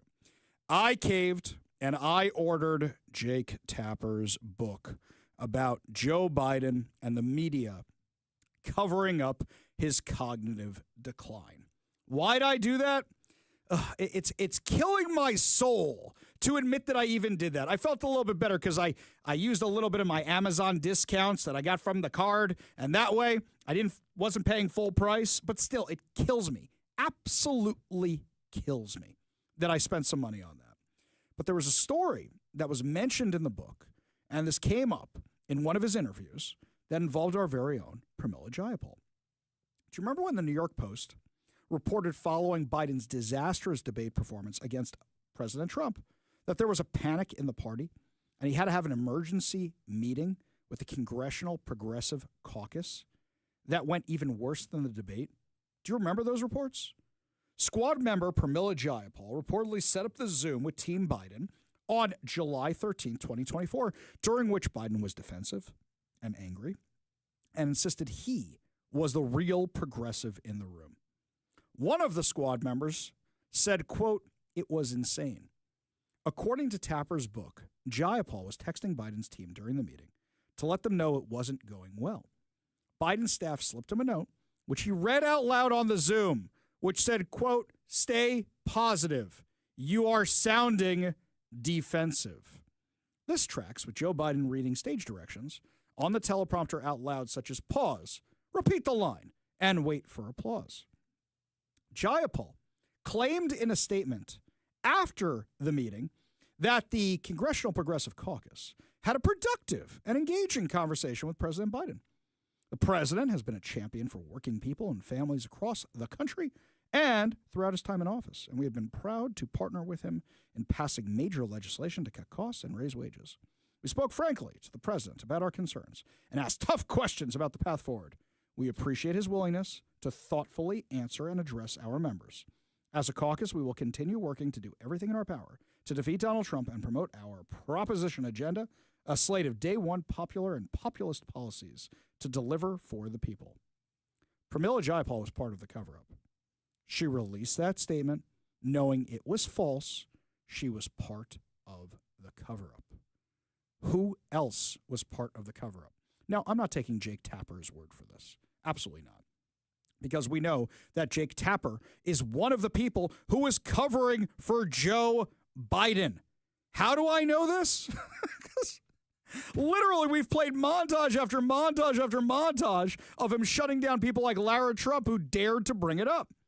Yesterday, Jake Tapper was on Megyn Kelly's podcast, and Megyn Kelly destroyed him for not actually challenging the president or covering this at the time because he knew it. He had eyes also. Give a listen. The Wall Street Journal get it in June of 2024, and Jake Tapper and CNN couldn't find sources for this story then before he dropped out? Annie Linsky and Siobhan Hughes did an amazing job in their reporting, and they should be heralded, and I heralded them. I had them on my show right after the debate to talk about their great reporting. But Annie Linsky, the debate. But you did not put them on when they published that story, which was before the debate. Correct. I don't know what the booking situation was, but it wasn't because I didn't want them. I'm sure I said that day, let's book. I'm sure I said that day, let's book that. Did they? Yeah, you put on a Democrat, and you allowed the Democrat to rip on the report as a Rupert Murdoch sponsored hit piece. No. It's just Megyn, that's Megyn, what happened. If we're going to do this, let's just stick to the facts here, okay? When there is a damaging Jake, report, that's what I've been doing all along. I'm talking about what you just said. Didn't miss the biggest story of the century when it comes to presidential politics, and one of us did. Okay, so there is a difference, okay, between the clips You hear him breaking down. He doesn't know what to say. He doesn't know how to reformulate his thoughts. Jake Tapper was part of covering it up. But at the same time, Jake Tapper was probably sitting on a bunch of this stuff. Hindsight's always 20/20. Even if he didn't want to acknowledge it, he knew it was going on. And he could put the pieces together just like anybody else, because as soon as I heard that story about Pramila Jayapal, I go, wait a minute, wasn't there reporting on this? A buddy of mine sent me this story, told me it was going on, so I went and I found the New York Post story about Pramila Jayapal and that meeting with the Congressional Progressive Caucus. So this stuff was all there if anybody actually wanted to look at it. How about from somebody in the room that we actually trust, like Peter Doocy from Fox News? He did a whole Twitter thread today. Said, I have some unique insight on President Biden, having dedicated 6 years of my life to covering him. He said, if you are wondering why nobody asked about his mental fitness and why nobody asked if White House staffers were covering up his decline, then you weren't paying attention. He says, here's 7 times I did just that. Here's number 1. We know the president says that his health is fine, but it's just his brain. And that he's sharpest before... He was joking, by the way. I just want to make sure that that's out there. And he was making a lighthearted joke as he was speaking off. He's speaking off the cuff, and he was making a joke. You know the president; he likes to joke a lot. Okay. He's the same guy who says, "I know I look 40," right? So he likes to make jokes. It is a joke. Okay. I think people laugh when he says it. Well, he so also said he's sharpest before 8 p.m. So, say that the Pentagon at some point picks up an incoming nuke. It's 11 p.m. Who do you call? The First Lady?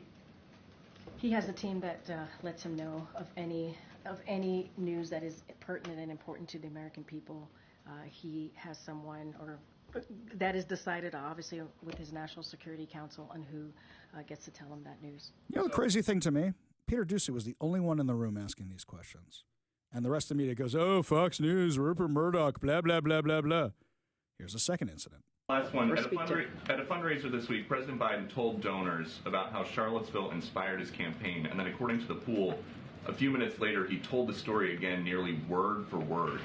What's up with that? What I can tell you is, and I'm going to be careful not to talk about, because this was a campaign event for this upcoming campaign, obviously in 2024, so I'm not going to speak to that, put that out there for the Hatch Act. But what I can speak to is, look, the president was making very clear why he decided to run in 2019. He made it very clear as to what he saw in this country. Oh, stop. He told the same story twice because he's senile and he couldn't remember. He told the same story twice. There's a story about Ronald Reagan. It's very, very sad. So after Ronald Reagan was out of office, he went to a birthday party for Margaret Thatcher. And he's an honored guest, former president. And what happens is he gave a birthday toast. And then he gave the same toast again. And everybody in the room knew something was up. Shortly after that is the famous letter announcing that he had Alzheimer's and his retreat from public life. Ronald Reagan knew when to step away from public life. Joe Biden's family kept shoving a rotting corpse out into public life to benefit themselves. The Democrat Party kept pushing him out there so that they could continue to hold on to power by their fingernails. Look at the difference in leadership there. Look at the difference in families there, the difference between Nancy Reagan and Jill Biden. The difference between Ronald Reagan's kids, even the ones that we have political disagreements with, and the Biden children. Just shove them out there. Let's keep that money train on rolling. Hunter Biden's got finger paintings to sell. Peter Doocy asked these questions the entire time Biden was in office, and nobody else in the media was asking these questions in that room. How is President Biden ever going to convince the 3/4 of voters who are worried about his physical and mental health that he is okay, even though in Las Vegas he told a story about recently talking to a French president who died in 1996? I'm not even going to go down that rabbit hole with you, Why? sir. What is We're the going to rabbit go. hole? Go ahead. He said go he ahead. talked to Mitterrand. Go ahead. You saw the president in Vegas, in California. You've seen the president in South Carolina. You saw him in Michigan. I'll just leave it there. Go ahead. That's not an answer. But he's sharp behind closed doors, right? Asks very probing questions behind closed doors. Peter Doocy was asking the right questions, not Jake Tapper, not anybody else who was in that room. President Biden is the oldest president in U.S. history. Why does White House staff treat him like a baby? No one treats the President of the United States, the Commander-in-Chief, like a baby. So there's this book that says that's ridiculous. When staff walked back claim. What sounded like a call for regime change in Russia, the president, quote, rather than owning his failure, he fumed to friends about how he was treated like a toddler. Was John Kennedy ever babied like that? So look, I'll say this.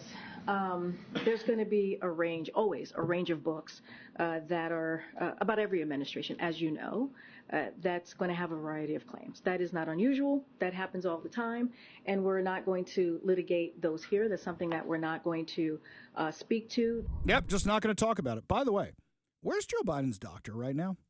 The one who said he was perfectly fine, the one who said he was fit for office, the one who didn't do the PSA test. That guy's in witness protection somewhere.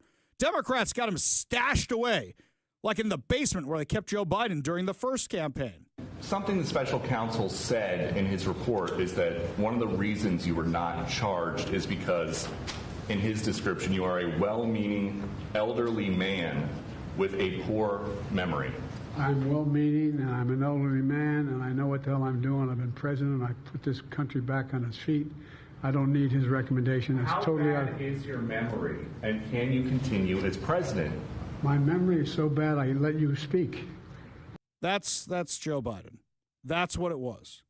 Joe Biden was falling apart in front of the eyes of the entire American public. And yet, they continue to deny it. They continue to gaslight us. And there are questions that need to be answered. Because for 4 years, here's what the Democrats said.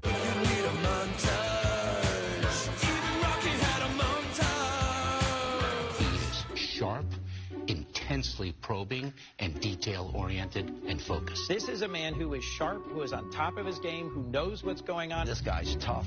He's smart. He's on his game. His mental acuity is great. This is a very sharp president. This is a man that's on his game. President Biden is absolutely fit. There's not a problem. He's sharp, he's fit, he's always answering questions. He is on the ball. He was sharper than anyone I've spoken to. He is sharp. He is on top of things. There's no doubt in my mind that the president is mentally fit for office. Biden has proven himself to have a strong memory. He's completely mentally sharp. He's at the top of his game. So if they lied about that, what else did they lie about? Like his health. Why wasn't he getting the same tests that Obama was getting, that Trump was getting, that Bush was getting? Why wasn't he getting the test that every person who's of elderly age gets? The ones that my father gets, the ones that my grandfather got. Why isn't he getting those tests? If they lied about his mental acuity, were they also lying about his health? He's got a cancer that moved that quickly through his body, and they're just finding out about it now. Prostate cancer, the most treatable form of cancer, the slowest moving cancer. You're just finding out about this now?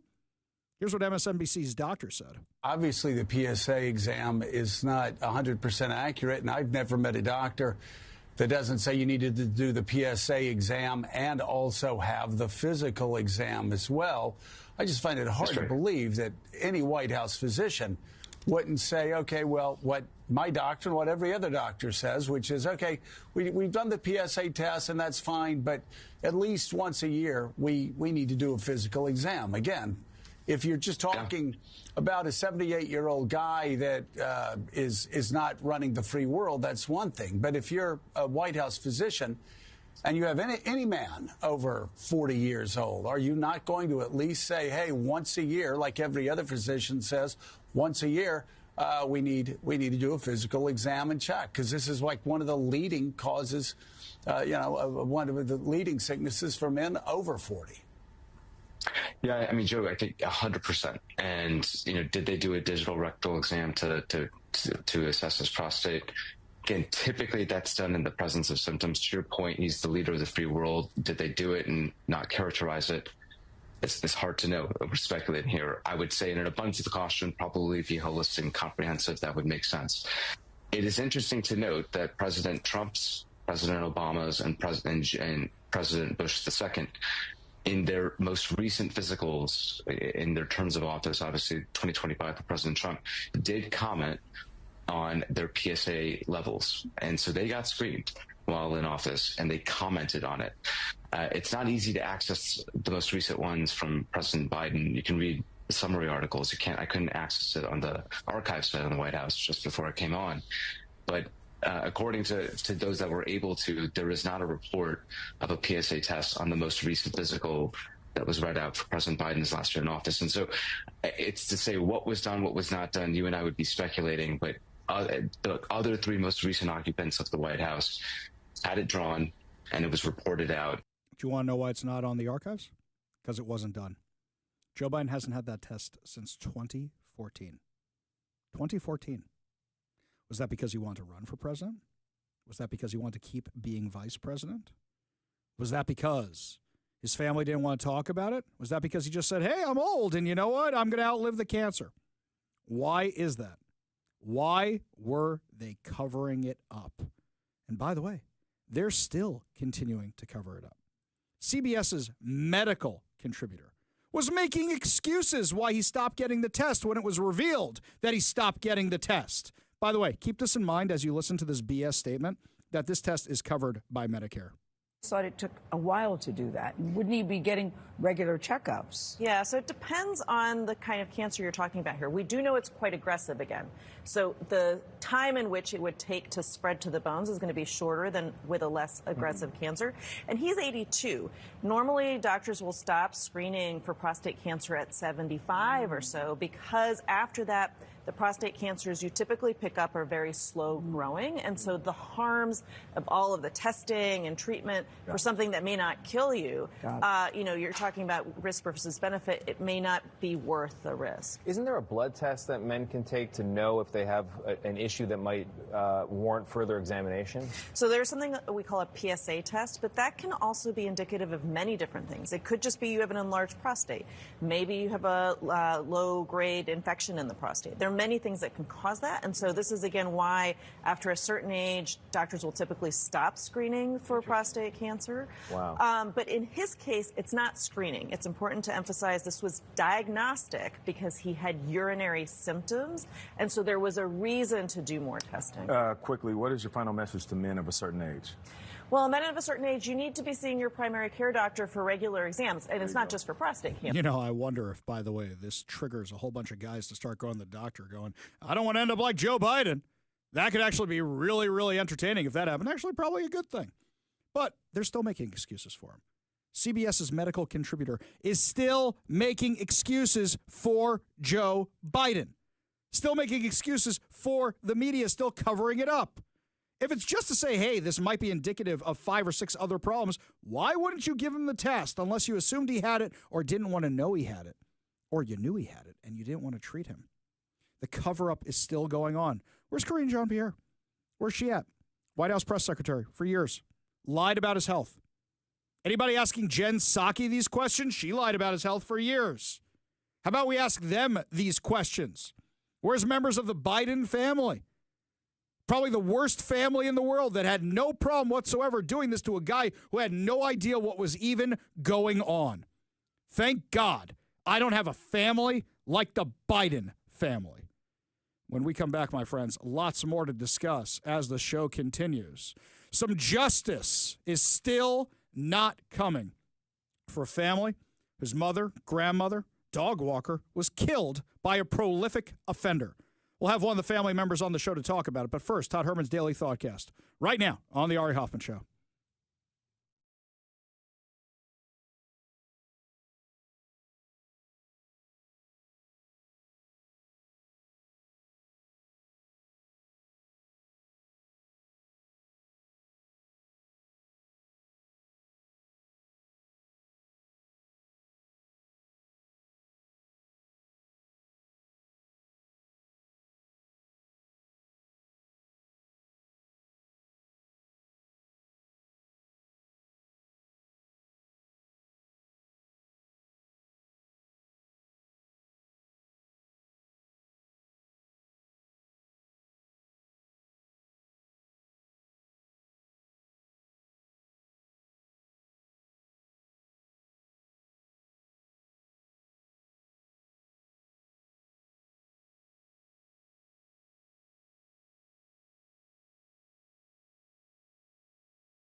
For a while now, in fact, over a year, we've been talking about the case of Ruth Dalton, the grandmother who was a dog walker in Seattle, who was carjacked and murdered by a prolific offender who should have been behind bars.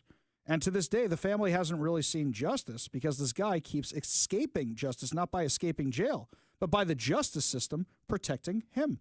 Joining us now to discuss is Ruth Dalton's granddaughter, Melanie Roberts, on the Warrior Injury Law Studio line. Melanie, thanks for being back with us today. Really do appreciate it.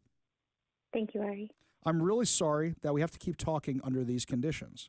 But now they say he's not fit for trial, so they're going to send him back to a mental health facility where they're going to drug him up, or is this guy ever going to see a jail cell? Yeah, so what I think needs to happen here, and I think the prosecutors are on the same track too, is that we need to get the judge to order basically for him to be forcibly medicated. He goes to Western and he voluntarily medicates. He gets his competency back. As soon as he goes back to court and back to jail, he stops taking his meds, which makes him lose his competency, his ability to aid in his own defense. I have not heard from the prosecutor since he went back to Western, which again tells me that he's voluntarily taking his meds there. So it's something about jail that he thinks he has the power, and they're giving him the power to stop taking his medication. Now, just to be clear, if I'm not mistaken, in jail, they can force you to take medication. They provide it to you just like the mental health facility would. It's not like, oh, it's jail and they don't give you food and they don't give you water and they don't give you your medication. They have to give you all that kind of stuff. So he's probably just avoiding it or flushing it down the toilet, right? He's refusing it, and they are not making him take it. Okay. So if he's refusing it and they're not making him take it, at this point, he's just going to keep bouncing back and forth for the rest of the time because the mental health facility is a lot cushier than prison where he deserves to be. Personally, I think he should get the death penalty, but we don't do that here in the state. So what are you looking to happen right now, and what can you, prosecutors, our audience, do to help you out? Well, what I'm looking for is, and I believe will happen, is that Western's going to say, yeah, he's competent, and they're going to bounce him back to the court and to go back to jail. And before he goes to jail, I really want prosecutors to push for and judges to grant a forcible medication order so that he stays in competency, stays in compliance with his competency to move forward in this process. I don't know much of what people can do to support that other than, when you're voting, it's so hard to say. Like, I really want to challenge Washingtonians to think about this case when they're voting. And I'm not trying to get into Republican versus Democrat, but just what's good for our safety, what's going to help us, you guys, in the future not be in this situation that I'm in right now. Right, because you're talking about a guy who was a prolific offender, multiple violent felonies, should have been in jail for the rest of his life. And they keep getting released around here. Now, I know back when you and I talked a few months ago, we were talking about who's responsible for releasing this guy, and it looks like it was a group effort. It looks like everybody's responsible for releasing this guy multiple times. I mean, I think of a guy whose name was Travis Fergie. Travis Fergie, I'm not sure if you know his story, Melanie. Travis Fergie was a prolific offender in Seattle who had over 75 convictions. This guy who had over 75 convictions was featured in Seattle is Dying. He was the poster child for that video. And then this guy, how did he end? He was part of the Autonomous Zone Insanity as one of the random homeless people who was there. But he decided in Cal Anderson Park that he was going to kill his girlfriend by hammering nails into her head. And then he drowned himself in a vat of bleach that was in one of the cleaning rooms for the fountain out there. So prolific offenders usually end terribly, or it ends terribly for somebody else. And in this case, it was a family member of yours. What are we doing to hold the elected officials accountable? I tried to support some bills down in the legislature in Olympia a couple months ago that was trying to stepstone that same idea. It was trying to hold judges and prosecutors and lawyers and even the legislature to some degree of accountability for when they let these offenders out and they reoffend. Unfortunately, those bills did not pass through, and that doesn't mean I'm giving up on it. I'm still kind of on tap for other bills that come down that they think I can testify with and try to support. I know my grandma would be supportive of that because she wanted change in the state too. And it's heartbreaking that she had to die for it, but I'm trying to continue in her name for change. Well, I'm sure your grandmother's looking down on you and very, very proud of you because you have not given up the fight. It would have been very, very easy for you to just go, this was horrible, this happened, and I'm going to take a break and just go into a hole somewhere and stay there. But instead, you've been out there, you've been outspoken, and you're trying to make a difference so that no other family has to suffer what your family has gone through. Melanie, please keep us updated on all of this. I really appreciate you joining us. I really appreciate you getting so personal with us. And please give your family my best. Thank you, Ari. Yeah, really appreciate talking to you and appreciate you taking the time out. Thanks so much. Guys, here in Washington, let me tell you something. How many more cases do you need to hear like Melanie's? How many more? Prolific offender after prolific offender after prolific offender. You know what got almost no attention in the last election cycle? Judges. Judges got almost no attention. Yeah, a little bit of attention was given to the Washington State Supreme Court position, and they elected the more progressive guy again. But the local judges, I didn't even see anybody worth voting for who was running. Now, I actually found out that some judges, or rather some people are going to be running for judge because they saw what happened last time and they've had enough of this. There will be an opportunity to change this in the next election cycle if these people actually filed and actually got onto the ballot. So I'm going to go look. I'm going to go check that out. But that's something we need to push just as hard as we push any candidate, whether they're running for the legislature, whether they're running for president. And because here's the thing, a lot of these things slide under the radar. School boards, we've had a lot of success with. Other city councils outside of Seattle, we've had success with.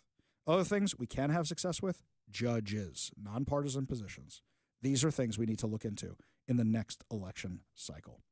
When we come back, my friends, lots more to discuss as the show continues. Will Andrew Cuomo end up paying for his sins of killing everybody's grandparents during COVID by shoving COVID-positive people into the nursing homes, knowing full well how deadly it was? We'll discuss that, plus some fireworks on Capitol Hill about health. You're listening to The Ari Hoffman Show on Talk Radio 570 KVI.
Welcome back to the Ari Hoffman Show. Just a reminder, coming up at 5:45, your chance to win fantabulous prizes, including a $50 Daniels Broiler gift card and tickets to see The Who at Climate Pledge Arena. Yeah, another reason always keep your radio tuned to 570 KVI. Left on your dial, always right on the issues. You can also stream us at KVI.com, download the KVI app, and of course, subscribe to us on whatever your preferred podcast platform is. Well, speaking of bad medicine, guess what? The FDA has said they are no longer recommending the COVID booster shot for most Americans. In a paper published earlier this week, the New England Journal of Medicine, Martin McCary, who's the commissioner of the FDA, and Vinay Prasad, the newly appointed head of FDA's vaccine division, have unveiled a new policy in which the government will no longer recommend COVID booster shots for healthy Americans ages 64 and younger. Wait a minute. You mean like it should have been in the beginning? What it should have been, and what we all said it should have been, is if you want the thing, take the thing. If you're in the at-risk categories and you want the thing, you should have priority to the thing. If you don't want the thing and you're not at risk, why take it? In addition, COVID vaccine manufacturers like Moderna and Pfizer will have to conduct trials to prove their updated vaccines offer clinical benefits, such as fewer symptoms, hospitalizations, or death. Previously, pharmaceutical companies only had to show that their updated booster shot produced antibodies. That less rigorous standard will still apply for people 65 and older, and the immunocompromised. Oh, you mean this thing was developed as an emergency effort, an emergency measure, not for widespread use? Oh, shock me, shock me, shock me. You mean like what we were saying from the beginning? I can't help but wonder, if Donald Trump had won a second term, would the Democrats have been the one refusing the vaccine? I don't think Republicans would have been the ones saying, take it, take it, take it. I don't really think that would have been the case.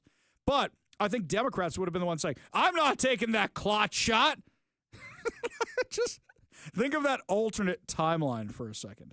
By the way, speaking about the nation's health, RFK Jr. had this amazing back and forth with Patty Murray, where he totally shut her down and exposed what it was really about. Patty Murray tried to use some poor woman to try and claim that RFK Jr. was denying people medical treatment. It didn't go well for her because RFK Jr. proved that not only would he work with Patty Murray and she refused to work with him, but also that this woman was never actually kicked out of a program because of any cuts. Give a listen. Mr. Chairman, Mr. Secretary, one of my constituents, her name's Natalie Phelps. She's a mom of two from Bainbridge Island in Washington State. She has been fighting aggressive stage 4 colorectal cancer for nearly 5 years now. Her best hope now is a clinical trial she's participating in at the NIH Clinical Center. She flew out to NIH a few weeks ago for her first appointment, and her care team there wanted her to come back in 4 weeks to start treatment. But because of the thoughtless mass firing of thousands of critical employees across NIH and HHS that you carried out, Natalie's doctors at that clinical center have told her they have no choice but to delay her treatment by an additional 4 weeks. That sounds pretty bad, right? That sounds pretty damning. But as usual with the Democrats, that's not the full story. And I want you to listen to RFK Jr., what he says in response. Now, an extra 4 weeks may not sound like a long time, but I will tell you, for stage 4 cancer patients like Natalie, this could mean the difference between life and death. You mean like the President of the United States? You mean like that? Stage 4 cancer, right? That's what we're talking about? Continue. Secretary Kennedy, how many staff have been cut from the NIH's clinical center? I want a specific number. I can't tell you that now, Senator Murray. What I can tell you is that if you contact my office tomorrow, I'll look specifically into that. Well, that is not acceptable. I want an answer back by that. She deserves it. I do it. She doesn't have much time. Hang on a second. He's literally saying, contact my office and we'll fix this. We'll get to the bottom of this. I'm sorry he doesn't have it at his disposal. But you guys accepted, I'll circle back for how many years, right? You guys accepted that for how long? Oh, Mike wants to weigh in. He's getting that microphone. I was thinking about our good friend General Chang from Star Trek 6. Call him the Undiscovery. Don't wait for the translation. Answer me now. Well, if I can't hear the translation, how can I answer you, Yes, crazy exactly. Klingon man? All right. But they're all speaking English. There's that, Makes too. no Let's sense. remember that also.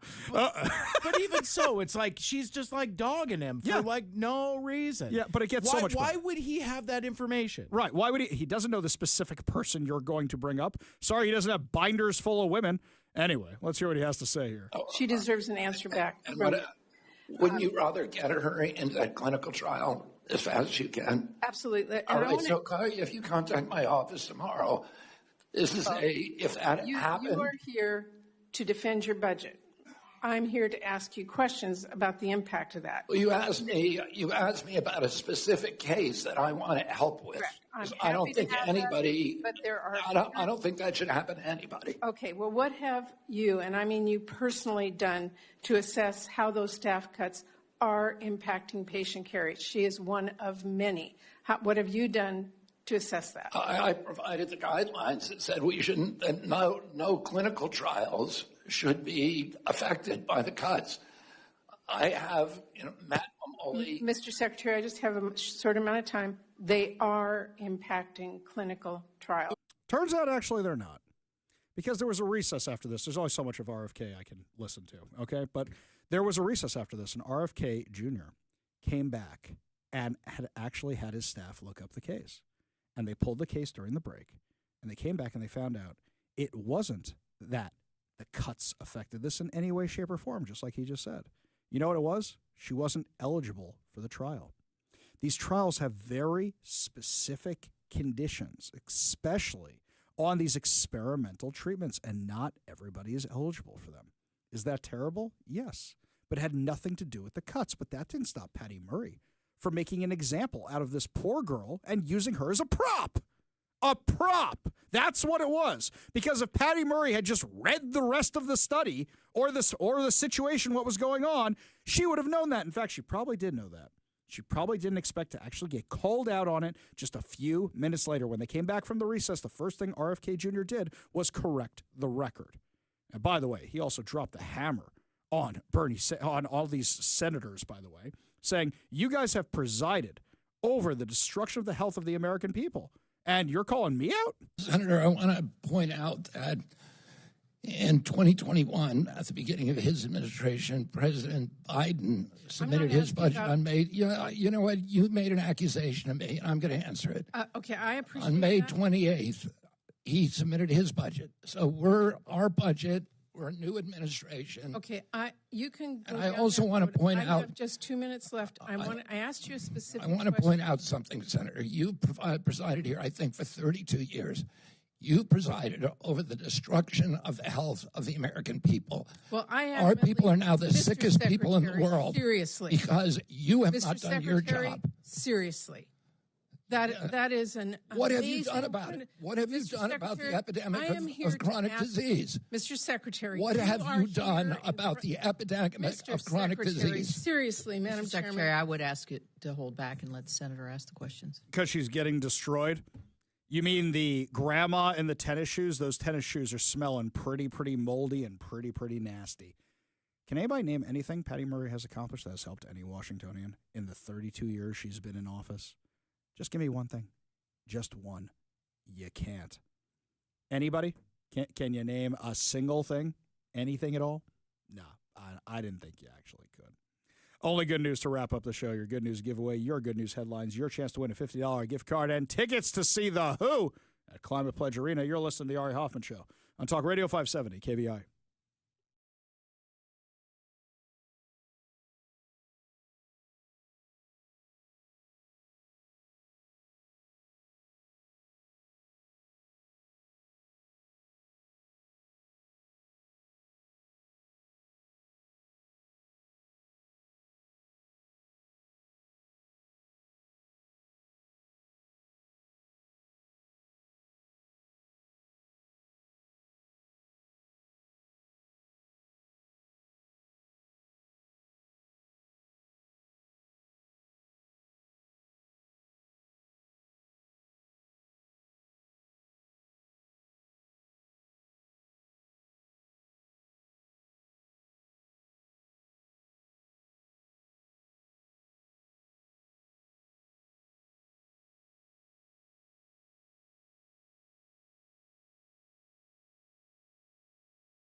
It is time to feel good as we wrap up another amazing episode of the Ari Hoffman Show right here on Talk Radio 570 KVI.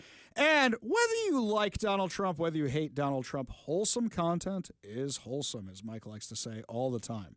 So we had Take Your Child to Work Day the other day at the White House. Now, I always had an issue with Take Your Child to Work Day because what are the teachers supposed to do if everybody takes their kid to work? How are you going to take your kid to work? I'm just asking that question. But it's really nice that you get to go to the White House. You get to take your kids to the White House. It's amazing. One of our friends in radio, Rich Zioli out of Philadelphia, he brought his kid the day I was there so he could meet the who are they? Who was the Eagles, the Philadelphia Eagles. That's what it was. So he can meet the Philadelphia Eagles. It's great that you get the opportunity to do this. So they had all these little kids running around the White House who all came with their parents in the White House press corps. And I love that Donald Trump had the Marine Corps band or whichever band is at the White House that day doing the YMCA while he danced to it for all the kids.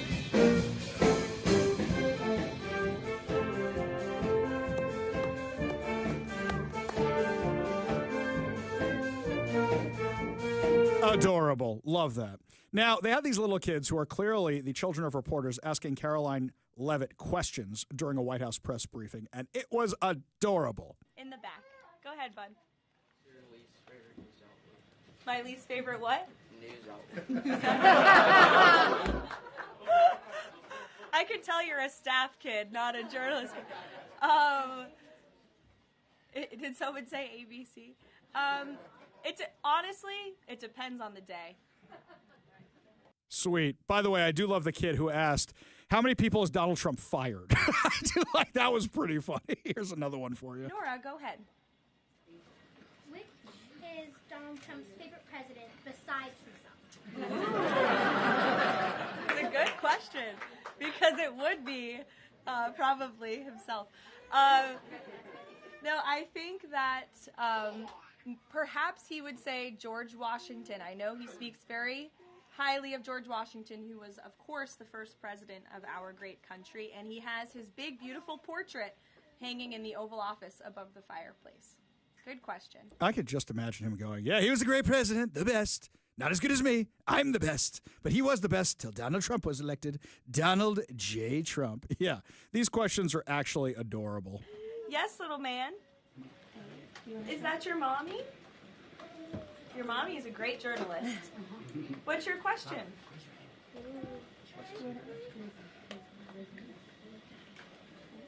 What's Donald Trump's favorite ice cream? He wants to know. Ooh. I have seen the president eat ice cream sundaes before with chocolate sauce and some toppings, too. Raise your hand if you like ice cream sundaes. It's a very popular policy position to have. Yes, very good. It was absolutely adorable. And we'd be saying it was adorable if it was the other White House, too. We would, and we have in the past. Right, Mike? Well, but that's part of the thing, though. And me and Zach talked about this a million years ago when, like, you know, you have, like, the Vance kids running around or Lil X running around with Elon. But, like, the thing that I love about this administration is that we're normalizing having children around, family values.